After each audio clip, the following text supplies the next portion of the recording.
Hello, everyone, and welcome to the April 2020 Ask Me Anything edition of the Mindscape podcast. I'm your host, Sean Carroll.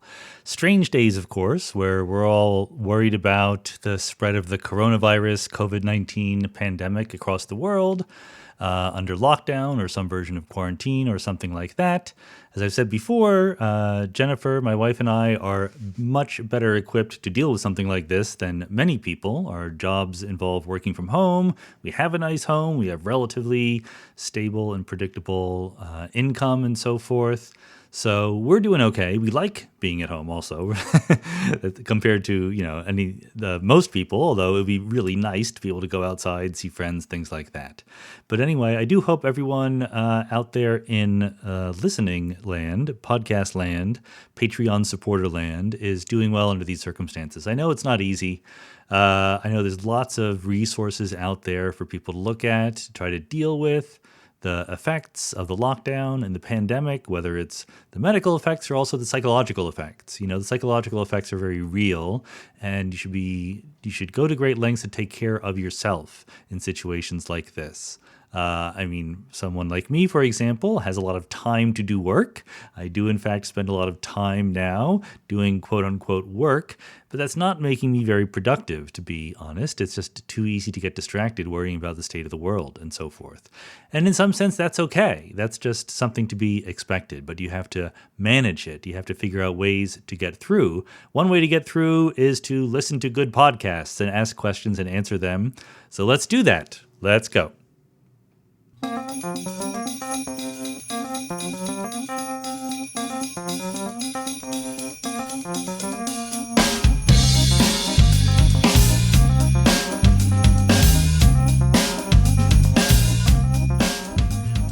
First question this month is from Valkia, who says, in your February AMA, you said the Big Bang wasn't created by anything in the conventional story. I and others have some other stories, but that's the mystery. What is your preferred story for how the Big Bang was created? So the answer is I don't have a preferred story. I do think that there are many different models on the market that are plausibly somewhat on the right track. That is to say, they will capture something important about what's really happening or what really did happen at the Big Bang. It's also completely plausible to me that none of the current models on the market capture anything important about what happened at the Big Bang. What we know about the Big Bang is there was a period of very, very high temperature, high density, high curvature of space-time about 14 billion years ago that led directly to a hot, dense, smooth, expanding universe that cooled into the universe we see today. That's what we know. But our theories, whether it's general relativity or quantum field theory or whatever, are just not up to the task of saying what happened at that moment. So it's okay under those circumstances that we have lots of different theories. We don't know which one is true. I would say it's even premature to say to have a favorite, right? You might have a favorite way of approaching the problem, but to say you have a favorite theory, I think, is wildly premature at this time. John Hamill says, Dan Dennett told you that the little people argument against free will skepticism is obnoxious, but then he went on to rely on precisely that argument himself just a few moments later. His thought experiment assumed that an average person who was told that they have no free will would become slovenly and make bad decisions, so that pretty soon they ended up in court. Are you surprised then that a free will skeptic like Jerry Coyne has somehow avoided prison, or is it just that the little people without a PhD who would immediately begin a crime spree upon being told they have no free will? So I think that this misunderstands the argument that Dan was making, at least as I understand it. I shouldn't try to speak for him, but I will under these circumstances. Nothing in Dan's argument has anything to do with little people or people with PhDs. The argument is about how you behave given that you do or do not accept the idea that you have free will. If you look closely, Dan never made any distinctions between people who are sophisticated knowers of philosophy and science versus just people on the street. What he said was there's a distinction between people who accept the existence of free will and people who don't. Namely, that if you don't accept the existence of free will, you can't accept the existence of things like moral responsibility for your actions because you have no responsibility for your actions. I think that his argument is that that people who deny the existence of free will are simply not being consistent, unless they act in that really asocial way, that the cartoonish way that you say, well, I can't be held responsible, I can just, become sociopathic, etc. No one does that. But I think Dan's point is that that would be the intellectually consistent position if you truly did not believe in free will. The truth is that the people who deny the existence of free will are constantly telling other people how to behave, making decisions about how to behave for themselves, etc. And this reality of the situation is exactly what is taken seriously by compatibilists. Compatibilists want to understand how we should conceptualize the fact that real people talk about making decisions and assign moral import to those decisions all the time. And compatibilists say that's okay, that we shouldn't deny that. We need that kind of language, that kind of apparatus to get through life, so let's try to understand it the best way we can. Philip Myman says, you have a very unique and engaging, even contagious style of speaking. For example, with subtle inflections at the end of sentences that subtextually ask the listener if they're still with you. This makes me very self-conscious when I'm reading this out loud, Philip, but I will soldier on. I find myself unconsciously slipping into your cadences when teaching. Did you develop this style intentionally, or did it just evolve, or have you always spoken this way? I certainly didn't develop any style intentionally. This is just how I talk. Of course, it has evolved over time, but certainly not in any conscious way. I'm not against that. I did certainly work very hard at public speaking and things like that. I don't think that there's any authenticity argument that says that you shouldn't try to affect how you look, how you stand, how you talk, or anything like that. But in the case of my actual cadences and rhythms of speaking, I have exerted no control over them whatsoever. This is just how they came out. I personally really don't like listening to myself. This is one of the reasons why the podcast is only very minimally edited. I'm the one doing the editing, and I'm not going to listen to the whole episode. But I know that empirically, other people out there, some of them like the way I speak and some don't, and that's perfectly okay. That's just how it's going to be. This is how I'm going to talk. There are definitely people out there who have very distinctive ways of talking, whether it's people like Lenny Susskind or David Albert, who we've had on the podcast here, and it's always interesting. It's just part of the wonderful variety of life that people talk in different ways. Tony B says, does the universe getting clumpier with time affect cosmology and the expansion of the universe? The early universe would have been uniform with the same mass and dark energy everywhere, but now there are huge voids with basically just dark energy. Could this exaggerate the acceleration of expansion? So this is actually or at least it was in the last couple decades, a very hot topic in theoretical cosmology. Does the difference between a perfectly homogeneous universe, where we can solve all the equations exactly for how the expansion proceeds, versus the lumpy inhomogeneous universe in which we live, does that difference really spell a huge difference for how the overall universe expands?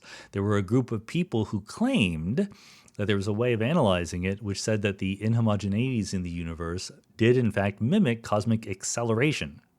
However, I personally was always extremely doubtful about that. I think that the sort of mathematical techniques that they used were unconvincing to me.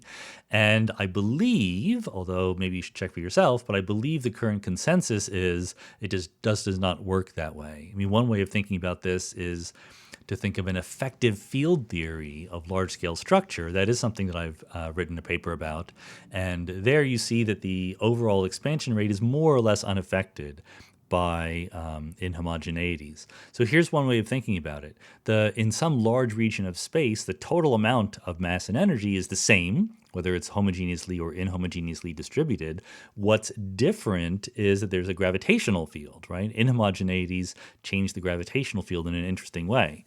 But how in the world could the effect of that extra gravitational field be more important to the overall expansion of space than the effect of the mass that is actually sourcing most of the energy, or the dark energy, or whatever? You would expect, intuitively, the gravitational field to just be a tiny, tiny, very weak perturbation on top of that, and I believe that is what the mathematics bears out. Igor Velotic says, what is your take on nuclear power plants as a source of energy? Would you enforce or discourage their use? How do you see its safety and efficiency compared to safety efficiency of the alternatives? I'm not an expert on the current state of the art in terms of the safety or efficiency of nuclear power. Intuitively, and since I was very young, I thought that nuclear power was a perfectly sensible way to move forward. I don't have any big fundamental philosophical objections to it.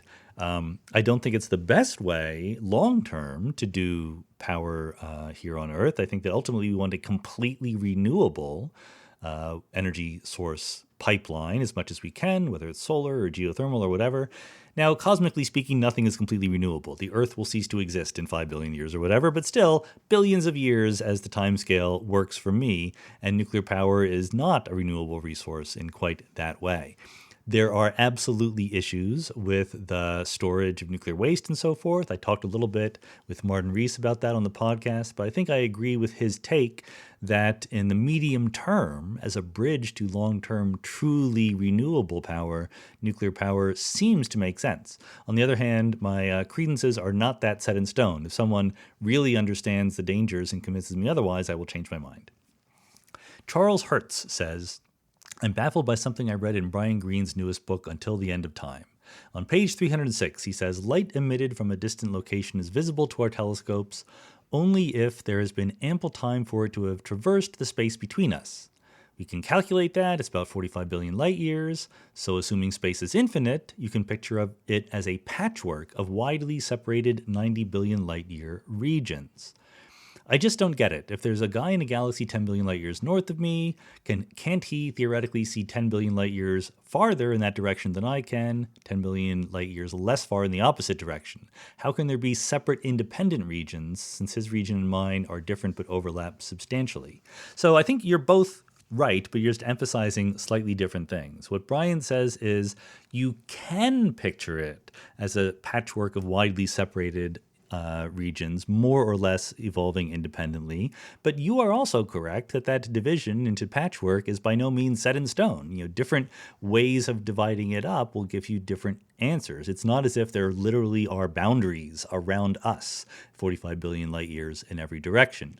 And in fact, Brian is cheating a little bit because it's not true 100% that these things will evolve completely independently. There will be very, very small effects of what's going on different sides of the different parts of the universe. So I would just say don't take him too literally. Okay, it's a pretty good approximation to think of these different regions of the universe, however you want to divide them up, as evolving more or less independently. Linu Mizyara says, in many worlds, every time the universe splits, we become two different people. Why can't we say that each of us becomes one of these descendants? For example, I turn out to be the one who observes the spin-up electron, while my other self is the one who observes the spin-down. Isn't this necessary in order to preserve our sense of identity? So the answer is just that there's absolutely no distinction between the version of you who observes spin up and the version who observes spin down, except that one observes spin up, one observes spin down. There's absolutely nothing in there that says, and this one is the real you. That's what would be necessary to make sense of this idea that there is some essence of you-ness that travels down one set of branches and not any other one. So in terms of preserving your sense of identity, no, I don't think that anything like that would be necessary. The notion of personal identity is different in many worlds than it is in a single world theory, but that doesn't mean it's incoherent. You can go backwards uniquely to know where you were in the past. When you go forwards, you don't know who you're going to be. In fact, we can say equivalently the other way. You know that your present self will evolve into many different future selves, period. That's it. You cannot also say, and I don't know which one I'm going to be. What you can say is, I will evolve into these many different selves. And I think, as I tried to argue in Something Deeply Hidden, that if you really, really dig into what you mean by personal identity anyway, where you understand that, for example, you right now is not exactly the same as you one day ago, all of this fits in together perfectly well. It's just a little bit different than what we're used to.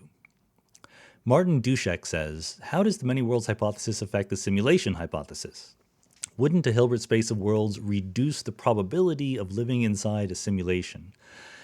I don't think so. I mean, if you believe the simulation argument at all, then you have to believe in the possibility of super technologically advanced civilizations outside our reality. And who knows what their reality is? I mean, all we can do is sort of give them almost arbitrary power to do simulations. Other than that, we know nothing about them. So whether or not they choose to simulate a classical universe or a quantum universe, I don't really see it makes any difference at all. Like, they have the power to do any of that. I mean, we don't necessarily imagine that they're building their version of a supercomputer, right? I mean, maybe we are being simulated on their version of an abacus. They're really, really powerful. We just have no way of judging. Anders says, does the cosmological constant affect the flow of time? If we could build a vacuum energy suction device and extract the vacuum energy from a volume of space and then send one of the two clocks into that volume, wait for a long time, and then take the clock out again, would we see a difference between the two clocks? So I'm not going to quite answer this question, Anders, because we cannot build a vacuum energy suction device. This is not a thing that we can build. The whole point of vacuum energy is that as long as it truly is vacuum energy, it's exactly the same amount everywhere. You can't move it around. Now, you can imagine a phase transition. You can imagine a phase transition where the vacuum energy changes inside a bubble so that it's a different interior to the bubble than exterior to the bubble. And you could send a clock into the bubble and then pull it out. Maybe that's sort of what you're talking about. There would be a gravitational effect of that, absolutely. And it's no different than the gravitational effect of taking your clock and putting it in a spherical shell of really dense material, right? If you had a spherical shell that was hollow inside and super duper dense, so it had a gravitational field, then the clock that just stayed inside the shell would have a different total amount of time elapsed than one that started inside the shell, went out, hung around outside for a while, and then came back in. Likewise, there's a certain amount of gravity associated with a bubble of false vacuum energy, then the same thing would happen with that clock. It doesn't necessarily have to happen because it depends on details, but that's absolutely possible. But I don't think any of that is actually addressing what you're probably really getting at, because you said, does the cosmological constant affect the flow of time?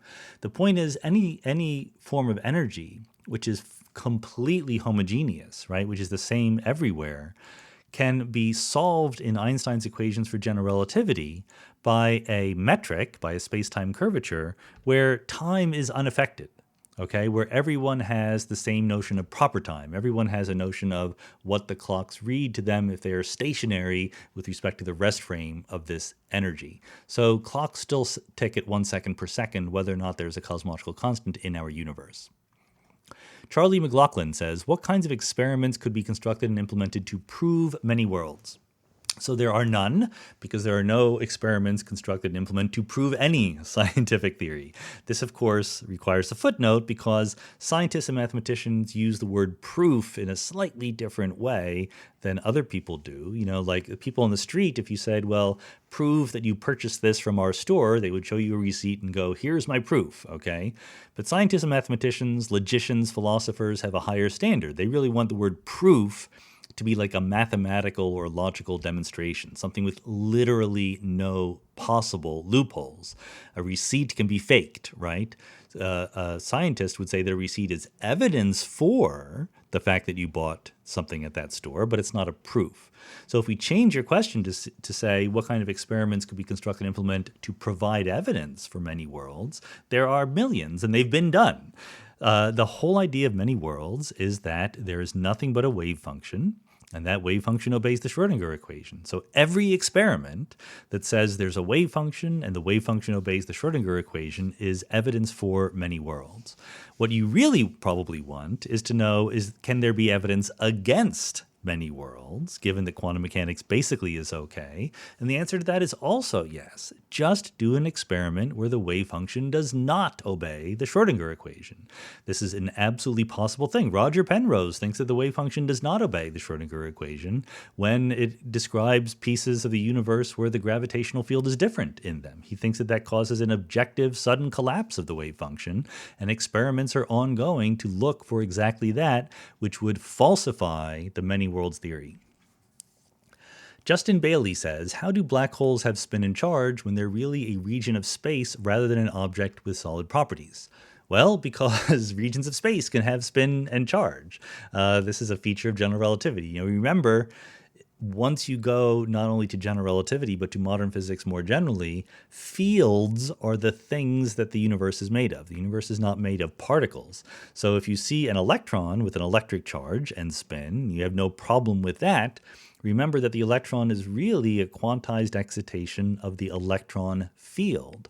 So fields, even though they're spread out through space, can be associated with spin and with charge, namely with angular momentum and with a coupling to the electromagnetic field. So there's no surprise at all, really, that black holes are the same way. Black holes are a feature of the gravitational field, the space-time metric that tells us the curvature of space-time.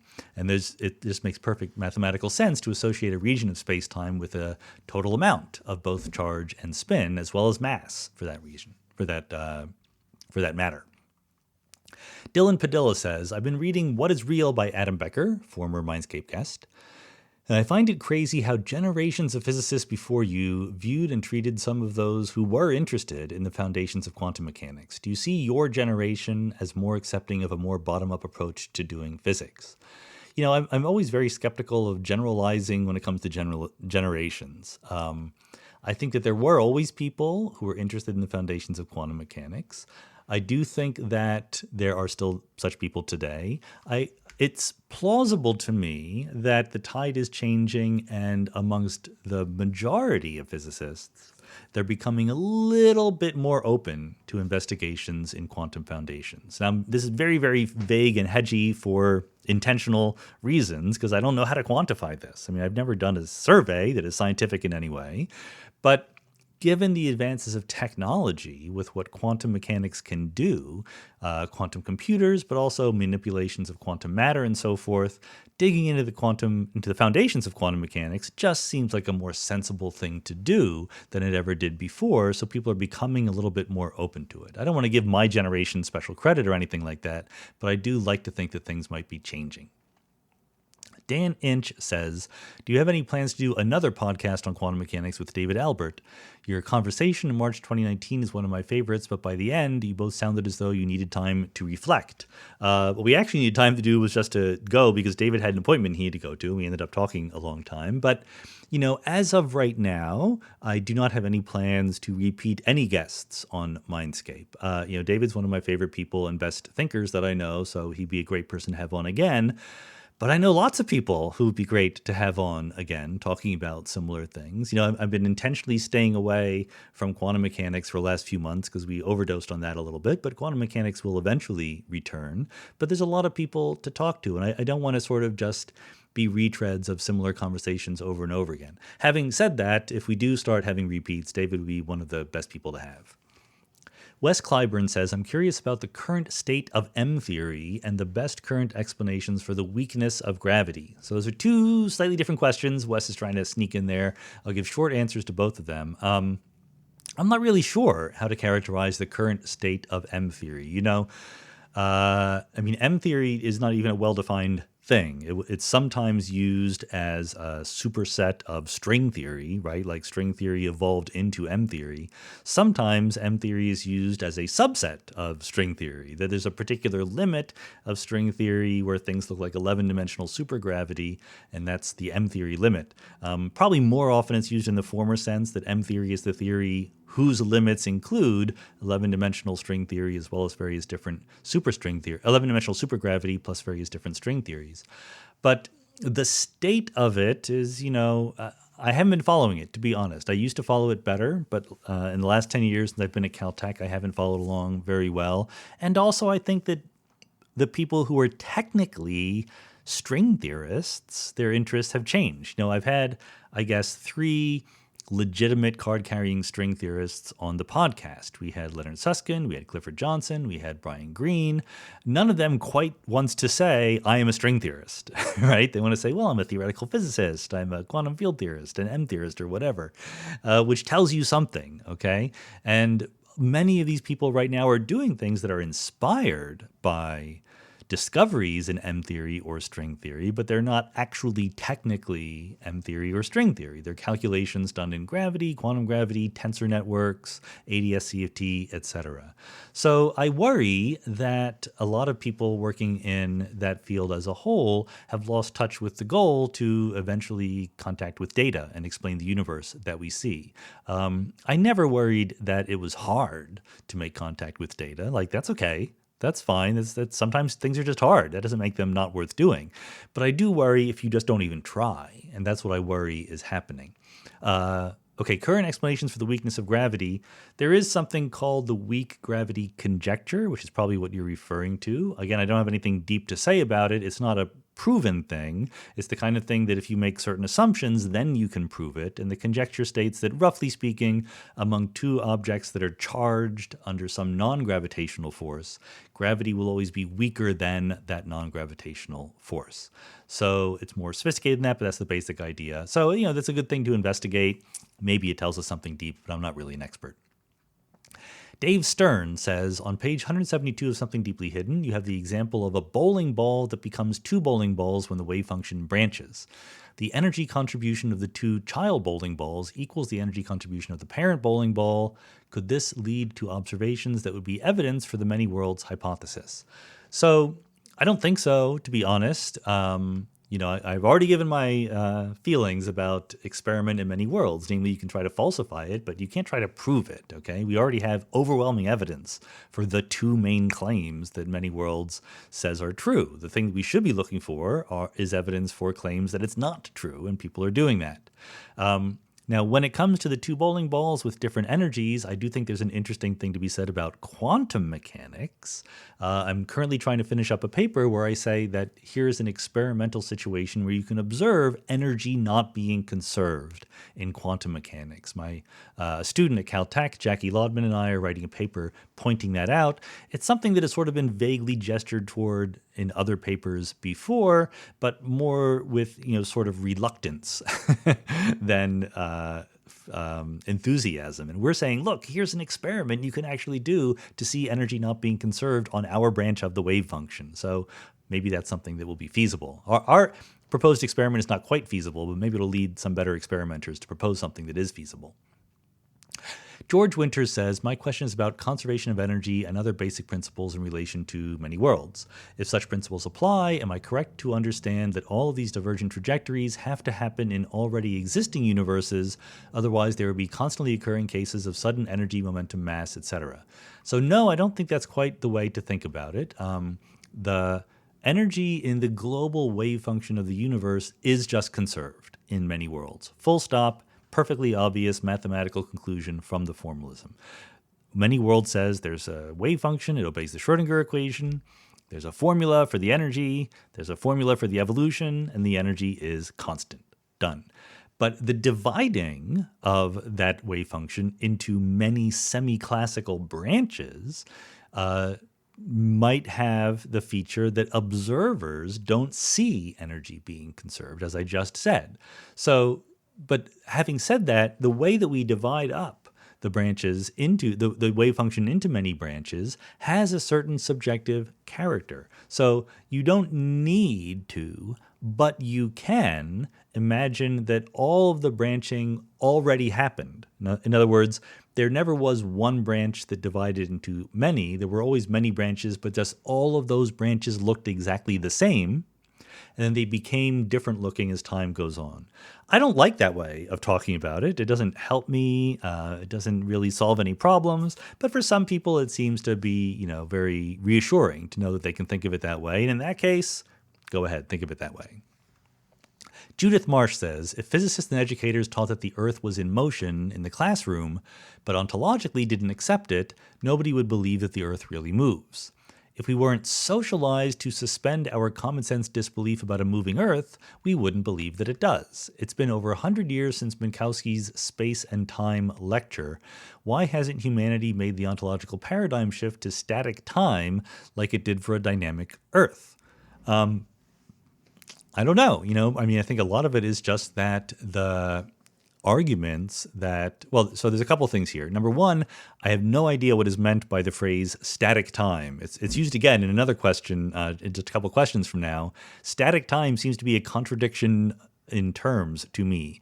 Static means not changing with time, and time is time. So I don't even know what it would mean for time to be static or non-static. It's just it's sort of a non sequitur in my mind. But if what you mean is, why haven't we internalized the four-dimensional space-time picture of reality rather than the absolute space, three-dimensional space plus absolute one-dimensional time picture? It's just very far from our experience, number one. And number two, there's no need for most people to understand the arguments that go into that, right? It's much easier to understand the arguments that the Earth is moving than to understand the arguments for special relativity and the absolute and the non-existence of an absolute notion of simultaneity. So, people like me try to get people to understand it, and there's lots of people out there who think it's interesting and do understand it. But the fact that most people on the street haven't internalized it, I don't think is very surprising or really the worst thing that is going on in the world right now. So, I think that there's different, I love knowledge. I love understanding the world. I want to share it with everybody. But I don't get mad at people who don't share my love of knowledge that way. I get mad at people who do dumb things, who do bad things. But if people just want to go through their lives with a certain comfortable picture of the world that doesn't cause harm to anybody else, that's a choice that they should be able to make. And that's perfectly okay with me. I just want it to be an educated choice. I want them to know that that's the choice they're making. I'm not quite sure if that's a contradiction or not, but maybe I should think about that a little bit harder. Tony Ciafardoni says, I would like to know when the double-slit experiment was first performed and how it was carried out. So, Tony, you're much more likely to get that by Googling or by looking at Wikipedia than by asking me. I really don't know what the experimental situation was. I know that people talked about the double-slit experiment long before they actually did it. And by the double-slit, I mean the quantum version of the double-slit. Of course, Thomas Young did a classical double-slit experiment long before quantum mechanics was invented, but that's not exactly what we're talking about here. David Lang says, Carlo Rovelli in his book The Order of Time talks about the distance light has to travel to an event as the extended present that lays between past and future. Can you explain this idea any further? I'm not sure if I can. I've not read that book. I know what the truth is, which is that, if you imagine ourselves at an event, at a moment in time and a location in space, okay, then from that one single event, you can distinguish three different regions of space-time. The future is all the points that you can get to, all the moments of time and locations in space that you can get to, moving more slowly than the speed of light. The past, which is the set of all points in space and time that can get to you along paths that move more slowly than the speed of light. And elsewhere, elsewhen, right? Someplace that is not either in your past or your future. And probably that's what Carlo talks about as the extended present. The point being that to a Newtonian who believed in absolute space and time, the idea of the present moment extends uniquely from here at this one moment of space-time all across the universe. Whereas in special relativity, or general relativity for that matter, the notion of the present time might look different to different observers depending on what coordinates they use and what motion they have in the universe, etc. And therefore, all we can do is take the collection of all the events in space-time that are effectively neither in our present, in our future, nor our past. And you can call that the extended present if you like. This is very hard to explain without drawing things, which is a limitation of an audio-based medium. Sigurd Enkhoff says, is it possible to determine lower bounds on the computational space complexity, memory, of computable mathematical models that may underpin a static time universe? Again, I have no idea what static time means in this context. Sorry about that. And then the question continues, posed slightly differently. If a computable mathematical model forms the basis of a static time universe, is it feasible that such model may be stateless in a sense analogous to the property of a Mandelbrot set, which has complex structure and apparent emergent entropy, although any point in the parameter space can be evaluated independently. I really don't quite understand what is being asked here. I think you're using a lot of words that are either being used in slightly technical or slightly non-standard ways that I don't quite understand. So sorry about that. I'm just not the person to ask this question to. Kirkbriggs says, my question is about permission. Section 107 of the U.S. Copyrights website contains a list of purposes for which the reproduction of a particular work may be considered fair use. This includes quoted material for use in teaching. Do you obtain permission to quote another author in your books, and how would I go about obtaining your permission to quote you? It depends. So this is one of the reasons why I'm a scientist and not a lawyer, is because a lot of guidelines legally are very vague, and they're sort of intentionally so that judges in the judicial system more broadly can figure out what the best ways to interpret those over time actually are. There is an idea of fair use, where you can take a little tiny bit of someone else's work and quote it or reproduce it in your own work. And there's an idea of parody, where you're allowed to do that. But how much you can quote changes from context to context. So poetry, for example, is very difficult to get permission to. You basically need permission to even quote one line from a poem if you're really being legal about it. Whereas just a text from a book, you can quote several sentences. That's no problem. If I have an extended quote from somebody, then just out of politeness, I will ask them. So I had an extended quote from Anne Druyan, Carl Sagan's wife, in The Big Picture, and we got permission from her to do it. But I don't think we needed permission. It was perfectly covered under fair use. So if you're just quoting a few sentences or even a short paragraph from anything that I've written, then go ahead and do it by all means. If you want more than that, then probably talking to my publisher, Dutton Books, is the way to go. Santiago Torres says, can you share any thoughts on ideas you have for your next trade book? So my preference is not to do that. I have lots of ideas for the next trade book, but until, a substantial part of the book is actually written, which makes me think this is definitely going to happen, I'm always reluctant to do that far ahead of time. I will make an exception, not quite for the next trade book, but it is becoming real, my hope to actually write a textbook on quantum mechanics. I've signed a contract to do that now, so I have to get off my butt and actually start writing that. I've written a little bit of it, but the vast majority of it has yet to be written. So there will be an undergraduate textbook in quantum mechanics for physics majors, so people who know a little bit of calculus and linear algebra and so forth, but that is definitely going to be written, or at least I have put myself under an obligation to write that over the next couple of years. Dmitro Shevchenko says, how exactly is the wave nature of quantum fields related to the word wave in wave function? Are they the same types of waves, or perhaps one is emergent from the other?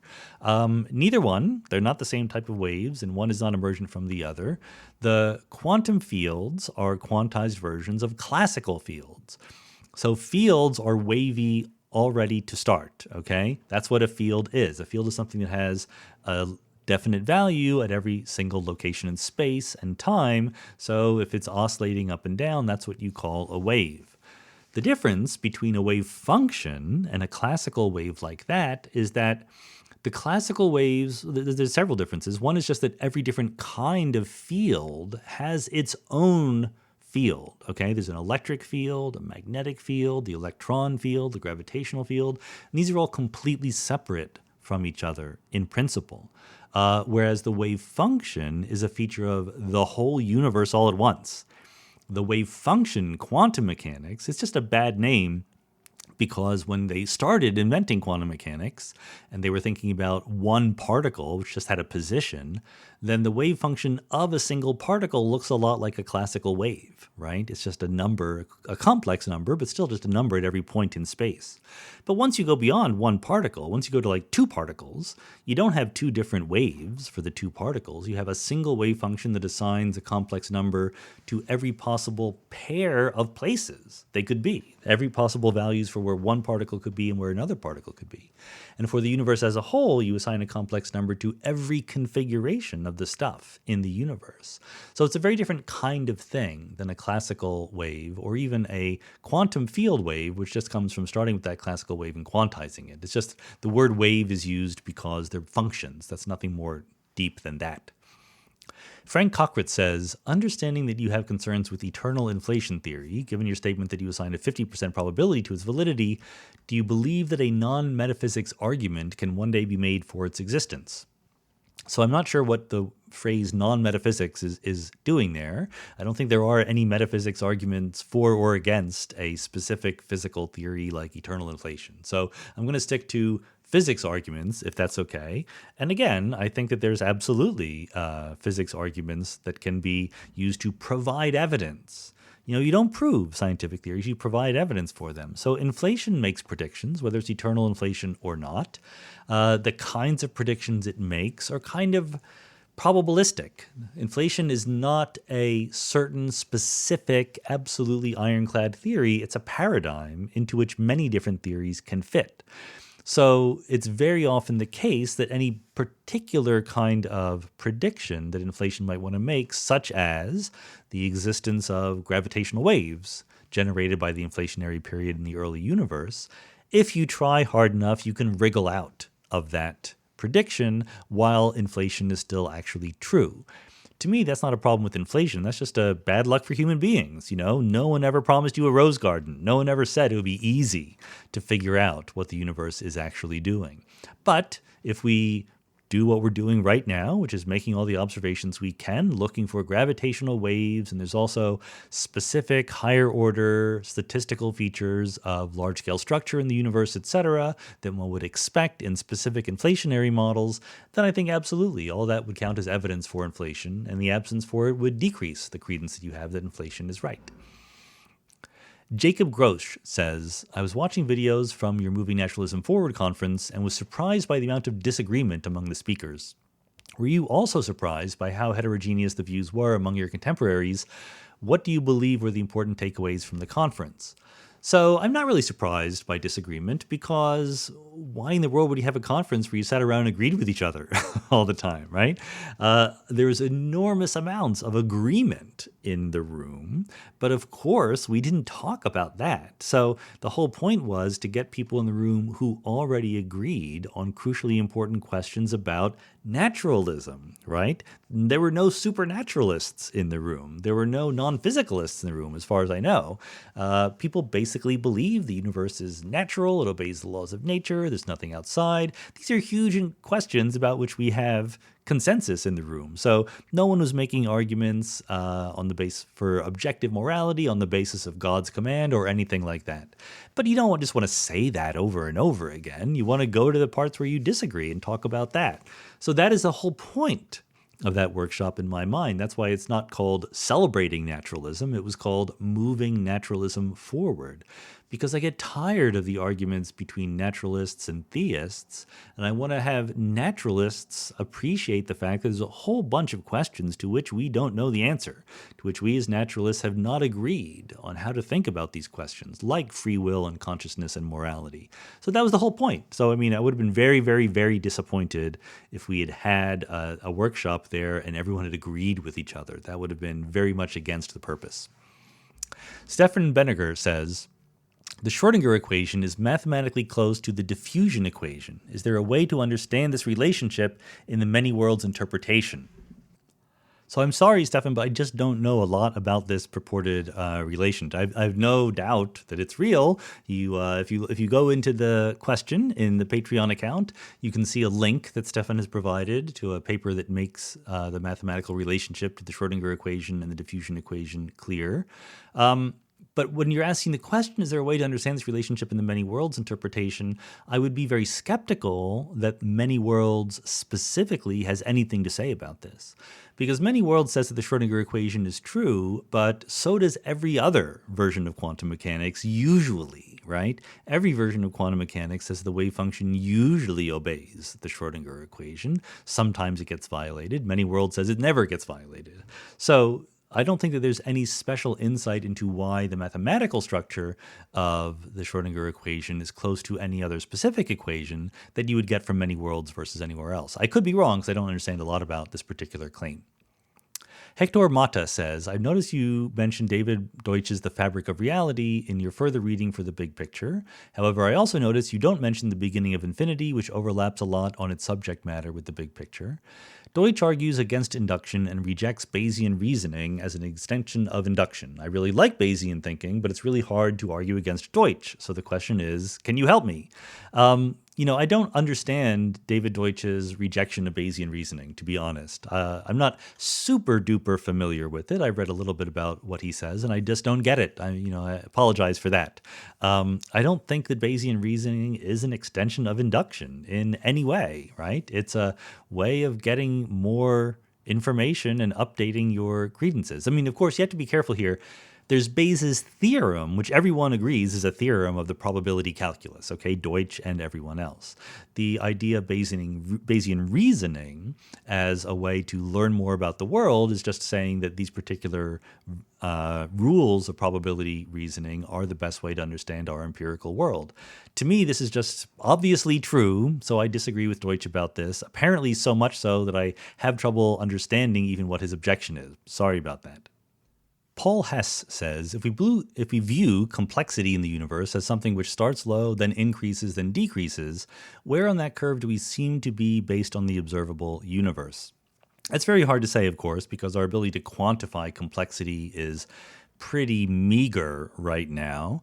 I would say that here's two arguments that give opposite conclusions. One argument is complexity is still increasing. Why? Well, just here in our environment on Earth, complexity is increasing because we're able to build more and more complex technological things. We're still not really surpassing organic things by very much, if at all, but we can imagine doing that in the next thousands of years of technological development. There's no reason to suspect at all that we can't build machines and technology that are way more complex than human beings or other life forms. Now, having said that, we're small compared to the universe, so I'm not quite sure how to quantify how important that is. So the other argument that goes the other way is we're near the top of the complexity curve, and the argument there is, think about what's happening in the universe. Stars form, planets form. Planets are where the most complexity happens, as far as we know, in the universe. And the peak of star forming in the universe's history is already past. So you can imagine that, it takes some time for complexity to build up. As the first generation of stars forms, they explode. The second generation has planets, and planets can have complex life on them and things like that. But then those stars start giving out, right? Start burning all their nuclear fuel, fading away, and that is a fade back to equilibrium and simplicity again. So I think that on the broadest strokes, maybe we're still on the uptick a little bit, but we're pretty close to the top of that curve would be my guess, cosmologically speaking. Like if you coarse grain into bins of 100 million years, I bet we're near the top, even 10 million years. Saul Zemet says, I feel like I've come up with a solution to Hume's is-ought problem. And before I start acting on it, I'd love you to tell me where I've made a mistake. So here it is. The truth of fallibilism leaves open a possibility, even if it is infinitesimal, that there is some objective source of moral truth to be discovered or understood. If any objective morality exists, there's an objective moral cost of taking longer to discover it. Therefore, maximizing knowledge is objectively good because it increases the chances that objective moral truth is discovered. I know this is similar to Pascal's wager, but I don't think it has the same problems. So let me rephrase, in case that wasn't completely clear, what I take Saul's proposal to be.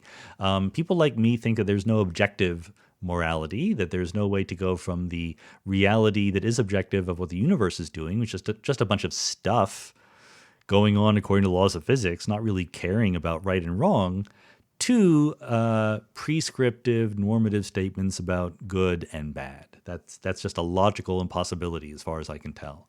But Saul is saying, well, maybe we made a mistake in that analysis and there really is objective good. And then if we found it, it would be objectively good to find it. Therefore, shouldn't we look even if it's unlikely, right? So this is analogous to Pascal's wager, which says, Maybe God doesn't exist. I don't know. But if God doesn't exist, I can just live my life whatever way I want. If God does exist, I better believe in him because I want to go to heaven. Therefore, I want to believe in God because it doesn't cost me anything and it might benefit me an enormous amount. There's a lot of reasons why this kind of reasoning isn't very good. So let me mention one in the context of Pascal's wager, and I think it will be clear where its analogy does work in the is-ought problem. Of course, maybe God doesn't exist, and maybe he does, and if he did, he wants you to sort of pray to him, and that gets you into heaven. It's also possible that maybe God exists, and God would be insulted by this kind of dopey argument and send you to hell for believing it. It's also possible that the devil exists and is tricking you into believing this. There's a lot of things that are possible. They're very unlikely, according to our best evidence and reasoning, and they might have very dramatic effects, but those effects might be the opposite of each other. In one very, very unlikely but possible thing, if you don't believe in God, you go to heaven. If you don't believe in God, you go to hell. But in another one, if you don't believe in God, you go to heaven. Okay, there's a million different possibilities. Or if you do believe in God, you're tortured, et cetera, et cetera. I think the conclusion from this, it's very similar to something that Martin Rees mentioned in the podcast I did with him. Maybe turning on the Large Hadron Collider will make a black hole that destroys the world, but maybe turning on the Large Hadron Collider will lead to a discovery that gives us free energy forever. Both of these things are incredibly, incredibly unlikely, so how do you deal with them when there's a whole bunch of unlikely things with huge consequences? I think the sensible thing to do is to not take them very seriously. Like, you can't really honestly put a very good probability, a very good credence on these being true. All you can say is they're really, really unlikely. And so I think that the right way to act is to use your best logic and reason. It's not innocent, right? I mean, the part of Pascal's wager where it says it doesn't hurt you to believe in God and therefore go ahead and do it is entirely false. It certainly can hurt you to believe in God because belief has consequences. Likewise, the belief in objective truth, objective good, objective morality would also have consequences. What if your objective morality said gay marriage is bad? Right? I mean, there are people who believe that there is objective morality that says that. That can lead to real harm to real human beings. So I'm entirely unconvinced by all of these arguments that try to boost up some really, really, really, really unlikely thing by saying, well, it's harmless to believe it and its consequences are enormous. If its consequences are enormous, it's never harmless or harmful to believe it. You should think about what it means to believe it. You should properly give it the tiny, tiny, tiny fraction of likelihood and go on with your life just not believing that it's true. Paulina Barron says, in your interview with Carl Friston, it was not quite clear to me whether he makes a distinction between unconscious instinctive predictions, which our brain makes all the time, and conscious rational predictions, or does he treat them all the same? That's actually a really good question, and I'm not exactly sure, so my guess, please do not attribute this to Carl, because it's my guess, is that he's thinking of our unconscious instinctive predictions. When he says that, the brain works in a certain way so as to minimize free energy, etc., that is what the brain does when it's just getting through the day unconsciously, when it's doing its system one kind of work. When it's actually cognitive, when you're actually consciously, rationally thinking about things, I don't think that there's any analogous free energy argument. You can override almost any simple kind of minimization procedure. Not to say there's not a minimization procedure, but it would be a complicated one, not something simple like free energy. Johnny says, in Dragon Ball Z, they have gravity chambers where the gravity is set higher, allowing them to train there and become much stronger when going back to normal gravity. Is there any merit to that idea in the real world, or is it just silly? So, there is merit to the idea that if you could train in a region with higher gravity, it might make you stronger in exactly the same way as carrying weights makes you stronger, right? If what you're asking is, could you build a gravity chamber like that? There's two different answers. One is, no, you cannot really build a gravity chamber like that. You cannot manipulate the strength of gravity. According to Einstein's general relativity, the strength of gravity is directly tied to the mass of the Earth. And you cannot, move around masses comparable to the Earth so that they only affect what's going on inside a little chamber and not outside. Gravity is not manipulable in that way, as, for instance, electricity and magnetism are manipulatable in that way. The difference is that in E&M, you have both positive charges and negative charges. And by carefully arranging the distribution of positive and negative charges, you can make whatever electromagnetic field you want.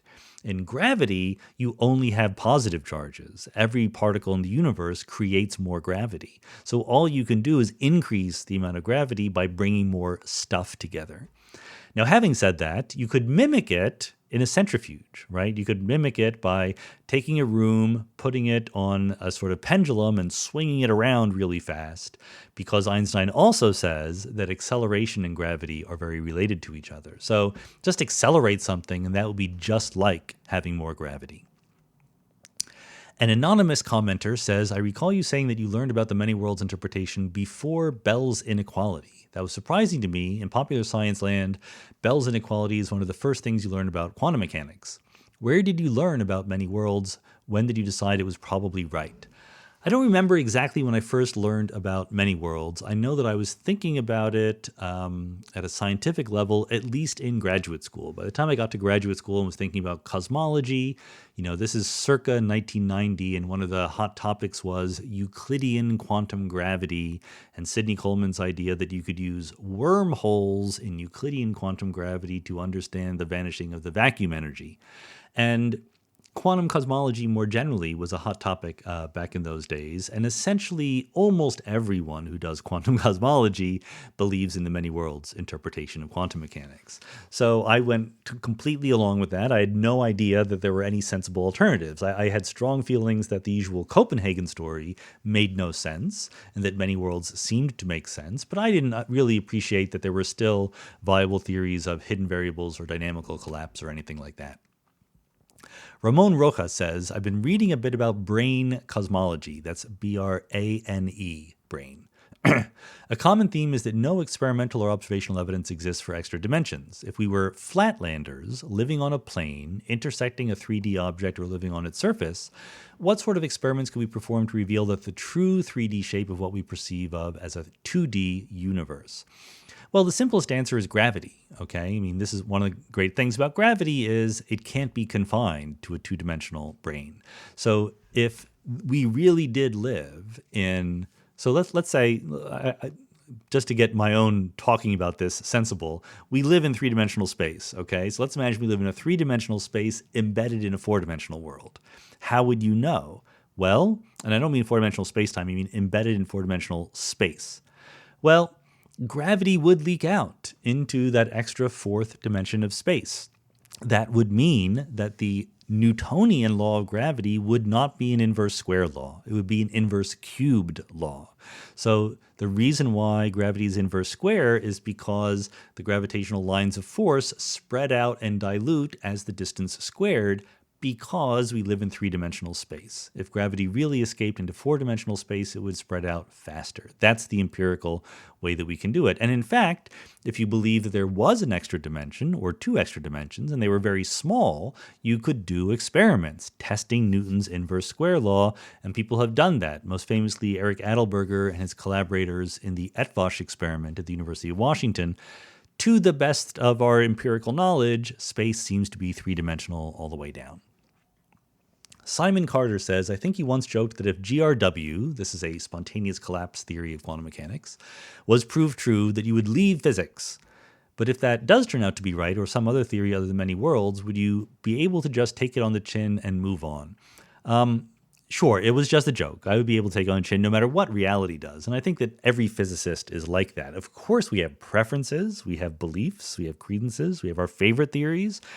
But whatever nature does, nature's doing something cool, because nature is just cool by definition. So if nature's doing GRW or dynamical collapse, then that would be really, really interesting in all sorts of ways. My joke was to make clear to everyone who is listening that in my view, many worlds is definitely the leader by a long shot. Things like hidden variable theories make sense to me. I don't think that they really fit the world in which we live, but if some better version of them came along, that would be okay. I would get it. But something where the wave function just randomly collapses just seems horrible to me. I would learn to adapt, yes, but I put a much smaller credence on that theory than I do on hidden variable theories, for example, as an alternative to many worlds. Kristen Cosentino says, your answer to my previous question regarding many worlds was that when the universe divides, it doesn't create a new universe, but divides the existing one into two. Since this potentially happens billions and billions of times, will we ever run out of universe? So no, we're never going to run out of universe. Sorry, let me be a little bit more precise about that. There's two, and I talk about this a lot in the book, in Something Deeply Hidden, if you want a longer discussion of it. I talk about exactly this, using exactly these words. So the difference is Hilbert space, is the space of all possible wave functions, finite dimensional or infinite dimensional? If it's infinite dimensional, then no, we will never run out of different ways the universe can branch. We have an infinite amount of room in which to move, and that's very possible. It's also very possible that Hilbert space is finite dimensional, and in that case, you will have a maximum number of splittings you can possibly do. But you don't run out of universe. That's why I quickly said you don't run out of universe. Rather, the splitting stops happening, right?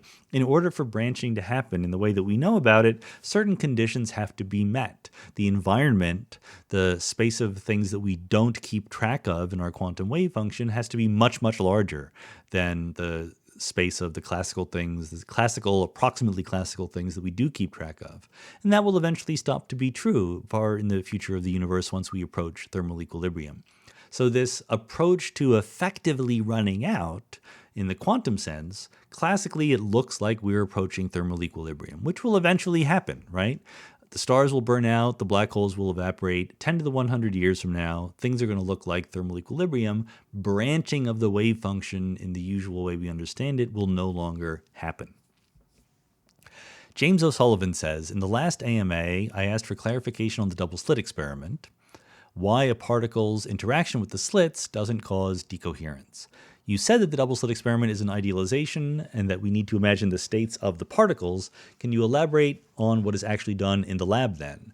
So I think I said what you need to do is imagine the states of the slits, not just the particles, which of course we never do when we talk about the double-slit experiment. I cannot elaborate on what is actually done in the lab. This is a complicated question, okay, that experimentalists are highly trained professionals, and I'm not one of them. I can, if you really, really are interested, I can recommend reading a book by Yakir Aronov and collaborators called Quantum Paradoxes or Quantum Puzzles, something like that.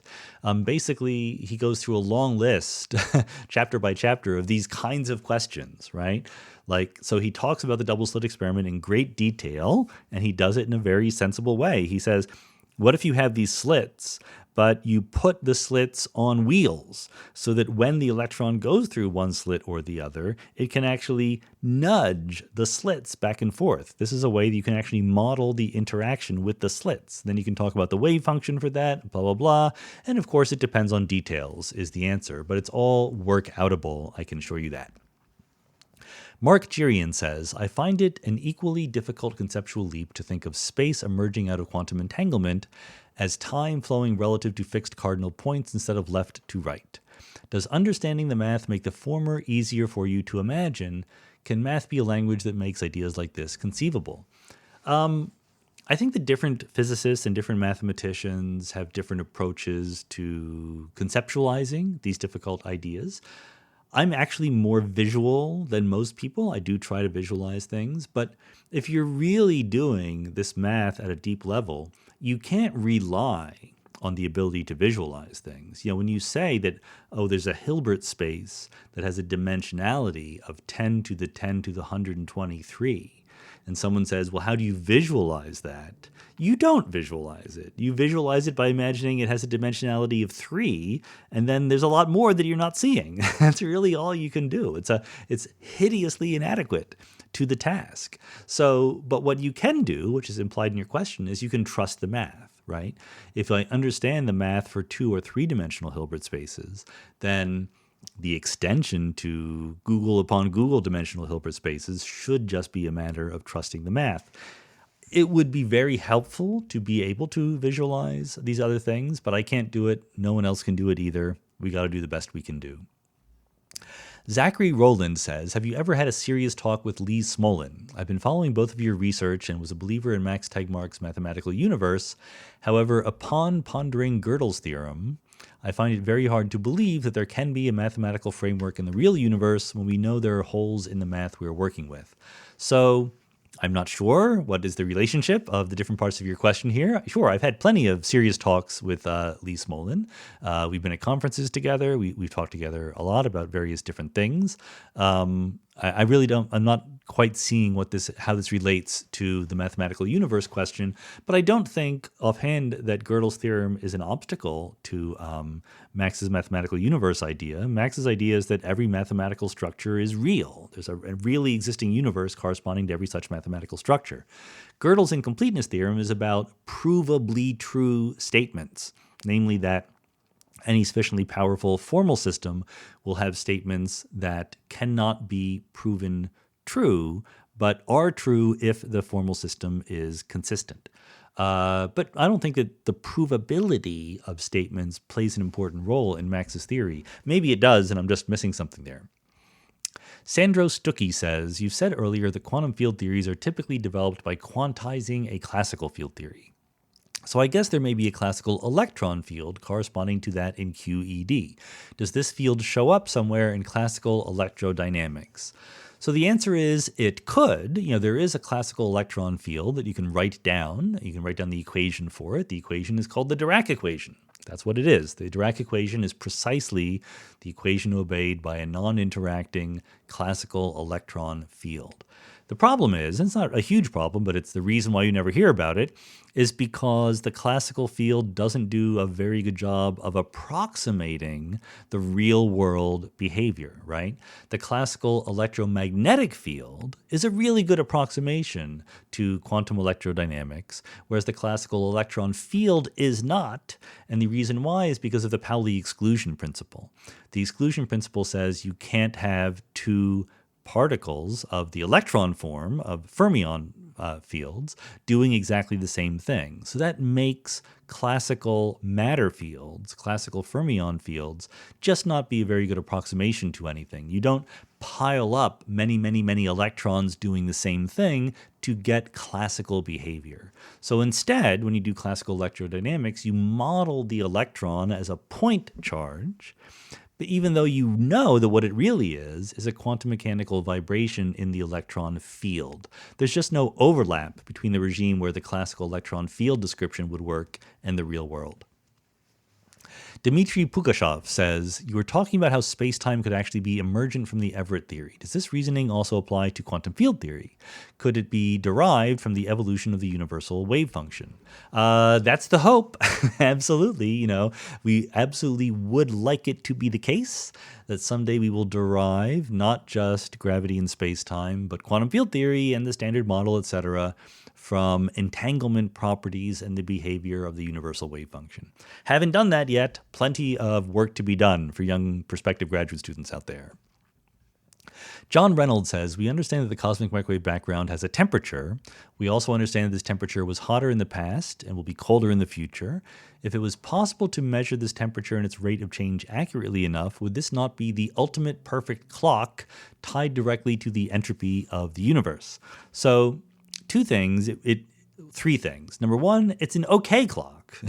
It is a clock, right? A clock is just something that distinguishes between different moments of time. The temperature of the cosmic microwave background does that because the universe expands. Number two, it's not a perfect clock because if you want a perfect clock, you need to have infinite resolution between different moments of time. But when you measure the temperature of something, you're waiting for photons to hit your thermometer or whatever. It takes time to do a reading. There's no sense in which you have infinitely fine gradations in the moments of time that you'd be measuring by measuring the temperature of the CMB. And the final thing is, it is not tied directly to the entropy of the universe, because if you were in a universe that was nothing but cosmic microwave background, the entropy of that universe wouldn't be changing as it was expanding and the universe was cooling. The temperature of the microwave background would be decreasing, but the volume would be increasing and the effects would cancel out. And you can sort of intuitively get that by remembering that it's reversible, right? If you expand the universe, the microwave background photons cool off. If you contract it, they heat up in exactly the same way. It's a reversible process, so no entropy is being either created or destroyed along the way. Eric Vernlich says, or Wonlich, I'm not sure, is there a reason time must be conceived as a single dimension? When a quantum event causes the universe to split in the many worlds theory, could you think of them as each being a separate temporal dimension? I mean, empirically, time is a single dimension, right? Like I can move different directions in space. I can't move different directions of time. That's it. Mathematically, we could write down models of the universe in which there was more than one time dimension. Those models don't look anything like the world in which we live. When you say the universe is splitting, can you think of them as each being a separate temporal dimension? I don't think so. There's one equation, the Schrodinger equation, and that equation has the letter T in it for time, and that time keeps track of the time in all the branches of the wave function in the same way. So time, this time that is moving on different branches of the wave function is the same time, not separate time dimensions. Sherman Flips says, the delayed choice quantum eraser experiment showed an interesting way in which decoherence can be manipulated experimentally. With decoherence now as more of a known factor, can we use whether it happens or not to determine interesting things about systems by substituting them for the eraser in the experimental apparatus? Is this what quantum computing is? So I don't think so. I might be misunderstanding the question here a little bit. The thing about decoherence and the quantum eraser, et cetera, is there's no experimental surprises, right? Like the delayed choice quantum eraser has been worked out theoretically what should happen, and when they try to do it in the lab, that's what happens. There's nothing that we're learning about quantum mechanics other than that it continues to be right.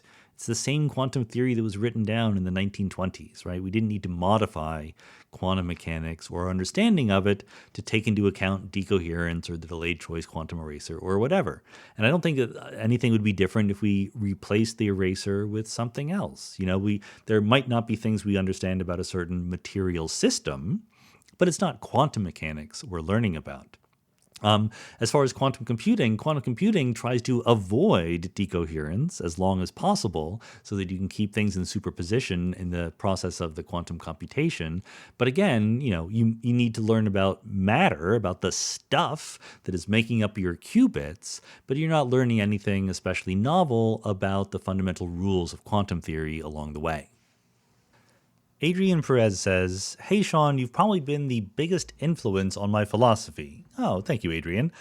Seems like yesterday I was sitting at home after high school watching your naturalism lecture on YouTube. Just wanted to know, who is that person for you if you have one?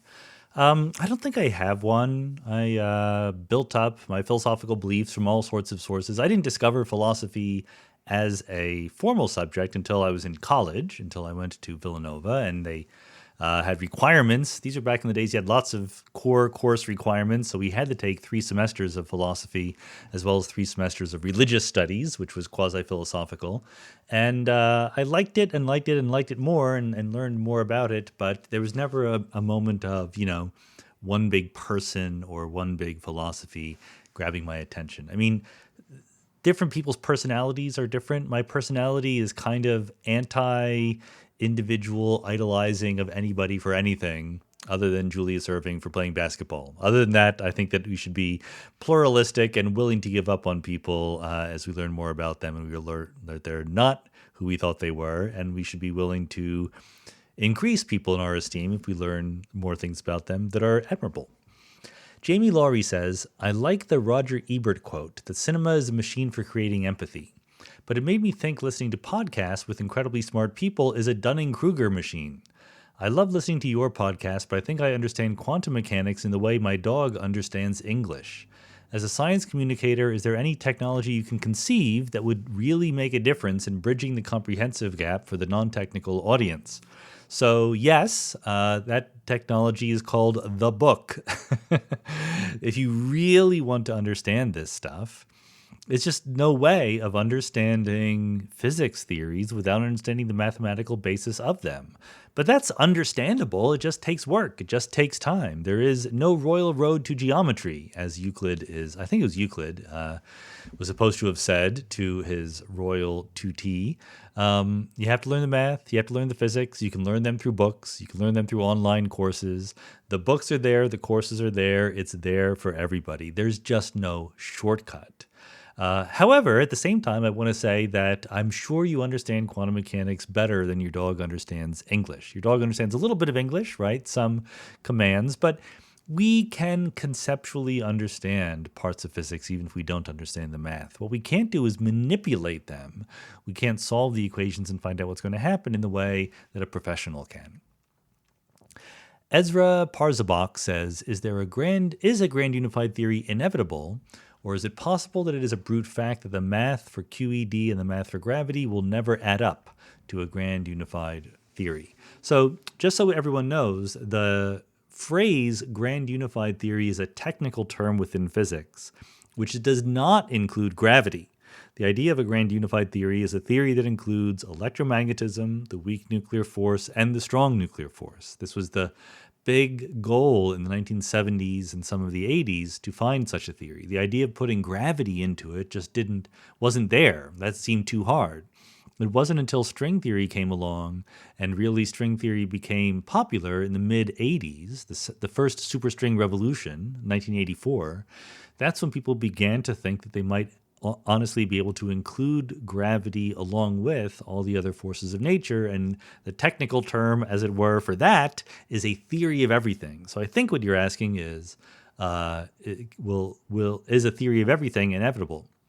And I think the answer is yes, it clearly is inevitable, because the theory of everything is just whatever the correct description of nature is. And I mean, nature exists. Nature is doing something. Whatever the correct description of that is the theory of everything. It might not be elegant or simple. It might look ontologically nothing like what we're familiar with, or it might. We just don't know. But the existence of the universe is evidence for the existence of a description of the universe, and therefore the theory must be there. Brent Meeker says, how would sterile neutrinos fit into the standard model? Would they have enough rest mass to be dark matter? So sterile neutrinos are a hypothetical form of neutrino that doesn't interact with the weak nuclear force like regular neutrinos do. It's not hard to modify the standard model to put sterile neutrinos in there. Could they have enough rest mass to be dark matter?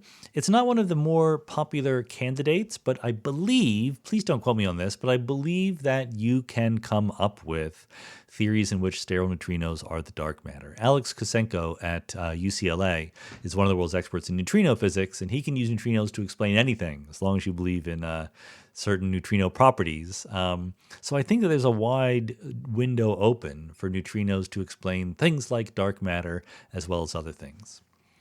Robert Ruxandrescu says, I would like to know how exactly does a photon interact with an electron? Considering the two of them are waves, are we guaranteed to have a collision between the two in the particle way of thinking?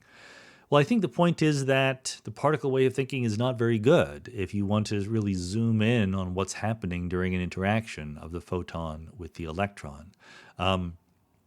If you believed that both electrons and photons were truly particle-like, then the chances that two particles, which by definition have zero size, would literally hit each other would be zero. Right? It's a set of measure zero, the trajectories in which those two things would intersect.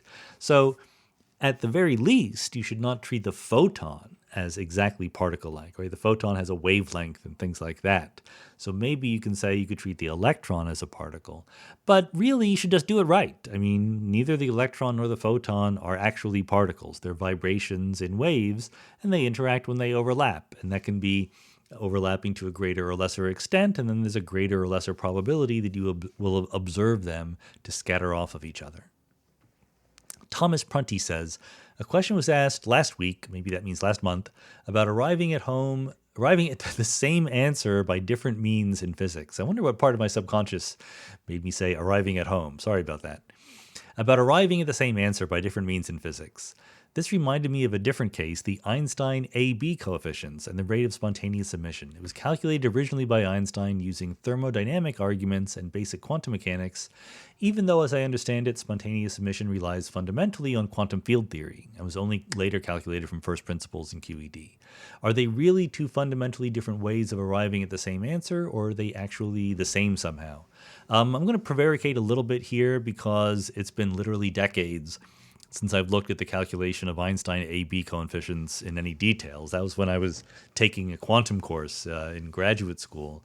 But I think basically it's not quite the same as two fundamentally different ways of getting the same answer, because the answers you're getting are slightly different things. Einstein was trying to understand a way in which various stochastic processes interacted and happened in the same environment in order to give an answer that we saw in experiments, right? Whereas the quantum field theory thing is saying we know exactly what this microscopic situation is of this particular atom and this particular electron, and let's ask what happens next. I would say they're complementary, but the questions that they're asking and answering are not exactly the same. So it's not really an example of two fundamentally different ways of arriving at the same answer. Paul Hardy says, can you explain what the transactional view of quantum physics is? I watched a video with Ruth Kastner explaining it, but did not understand it. So no, I cannot explain that one either. Sorry about that. I'm just not familiar. I've heard people mention it before. It's not very clear to me what it actually says. Sorry about that. Razi Ahmed says, let's assume you were creating an entropic score of intelligence. You might put ESI. You might put Laplace's demon towards one end of the scale with an ESI of 1. You might argue the demon has no intrinsic understanding of anything. What would you put on the other end of the scale? Would a species with ESI of 0 be one that is able to encapsulate all laws of physics in a few characters? So I'm going to apologize here also because I don't exactly know what you mean by this entropic score of intelligence. It seems vaguely related to a level of coarse graining, right? Laplace's demon visualizes the world in a maximally fine-grained way. It knows every little detail about everything. You and I observe the world in a coarse-grained way. Even when we look at the table right in front of us, we don't see the microscopic state of it. We see some macroscopic observable properties. So Laplace's demon, I've often said, in some sense, doesn't need to know about ideas like entropy and temperature. These are higher level emergent phenomena. Laplace's demon only needs to know the microscopic level. It could, Laplace's demon is made up. It's imaginary. We could imagine a version of Laplace's demon that knew about emergent properties like entropy and temperature. We can also imagine people like us that only know about entropy and temperature and do not know through our everyday senses, through our eyes and ears, the locations of any fundamental particles. But if that's the scale you're using, then the maximally coarse-grained observable is just the universe expressed as a single number. Okay, I don't know what that number is. Maybe it's average density or something like that. So someone tells you that number, it's 5. That gives you nothing, right? That gives you no information about anything at all. That's in the nature of coarse graining. As your coarse graining becomes more and more coarse, you have less and less microscopic information. So in the transition from completely fine-grained to increasingly coarse-grained, there are some useful places to be and some not useful places to be. Maximally coarse-grained is not a useful place to be. Minimally coarse-grained, that is to say maximally fine-grained, where you know every detail, that is a useful place to be in principle, but in practice is completely useless. You don't have the storage capacity to actually work that way. So there are different layers in between where you actually get some useful ability to predict what will happen empirically on the basis of incomplete information. But the actual places where that is very, very detailed and hard to predict what that would be. I mean, we find it out empirically. We don't predict it from first principles. And I really don't know what it would even mean to relate this to some kind of score of intelligence. Sean K. Davis says, I find myself wondering if you think there is a rock bottom to reality. If so, what do you think that rock bottom might be? So yes, I mean, related to the previous question, I think that nature itself, by construction, is the rock bottom to reality. Maybe what you mean is there a complete comprehensive theory of reality. And again, yes, for exactly the same reasons. Maybe what you mean is, does that complete theory of reality have the form of a theory of really, really tiny things interacting with each other? And that we don't know. That we have no idea. That's not what my favorite idea would be, right? My favorite idea would be something like the rock bottom theory is the wave function of the universe, a vector in Hilbert space. And all the talk that we have of space and particles and fields and interactions is emergent at some higher level. But that I have no confidence that that's right. We have no way of knowing how close we are to the final theory of all the stuff that makes up the reality. Jake Johansson says, if a quantum computer has to measure the state of a qubit before it can use it computationally, how is that any different than a classical bit? Well, it doesn't. So this is important. A quantum computer has to measure the state of the qubits that it outputs. But when a quantum computer is manipulating the qubits, when it's actually doing the calculation, it's never measuring anything. Measuring things collapse their wave function, and that's stochastic and random and unpredictable. The whole point of the quantum computer is to maintain quantum coherence, not measure anything, not collapse anything, do everything deterministically, output a set of qubits, and then measure those. And the property will be that you try to output a set of qubits with the property that when you measure them, they tell you the right answer to the calculation you're doing with very, very, very high probability. Hopefully you can get that probability high enough to be useful.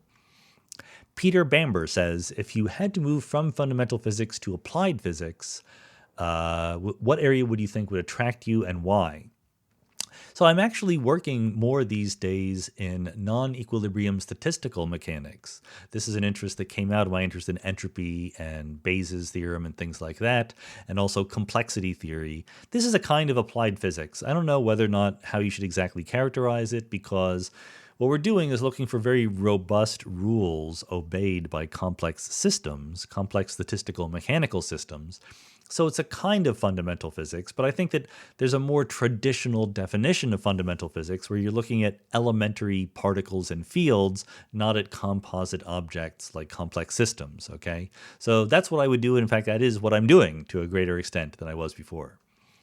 Kellen Rivers says, what is your opinion of Trump's response to the coronavirus pandemic, including the $2 trillion stimulus package? I don't have any detailed feelings about the stimulus package. I have no idea whether Donald Trump gets any credit, if at all, for that. It went through Congress. There's a lot that goes into how a sausage is made when a stimulus package like that gets passed through Congress. I'm sure that all sorts of representatives and senators on both parties put their special things into the package as much as they could. Once $2 trillion is going through the pipeline, skimming off $1 billion here, $1 billion there doesn't seem that hard, right? I do think we need some kind of stimulus package. As I've said elsewhere, my own preference would be to give it to poor people, to give it to people who would spend the money. Just give people cash, let them keep the economy going by circulating that cash. If you give money to people who will spend it, then people who are not poor will quickly get the money because they're owning the companies on which it's spent, right? So I really want, my real fear in the coronavirus epidemic, aside from the obvious health fears, the fear of getting sick and dying and other people dying, are small businesses. And for my own personal reasons, small restaurants and pubs and bars and things like that, entertainment venues, the kind of things that make our lives colorful and enjoyable when things are going well. Small restaurants especially, it's just going to be so hard for them to survive this. And I think that's a terrible tragedy, and I wish that more were being done to stop it. In terms of stopping the epidemic, the pandemic, I think that Trump has done a terrible, terrible job, mostly by neglect, by not taking it seriously early on. And by early on, I mean, years before we had any idea that the pandemic was going to hit. He's a short-term thinker. He dismantled the pandemic response team and the CDC, et cetera. He slashed funding for dealing with these kinds of unlikely but terrible emergencies, and we are feeling it. The United States is now the epicenter of the pandemic. We have more cases than anybody else. You don't know that for sure because maybe other countries are not reporting accurately, but certainly it is very, very bad. getting worse very, very rapidly, and to some extent it's our fault, both a lack of preparation and a lack of dealing with it quickly when it happened.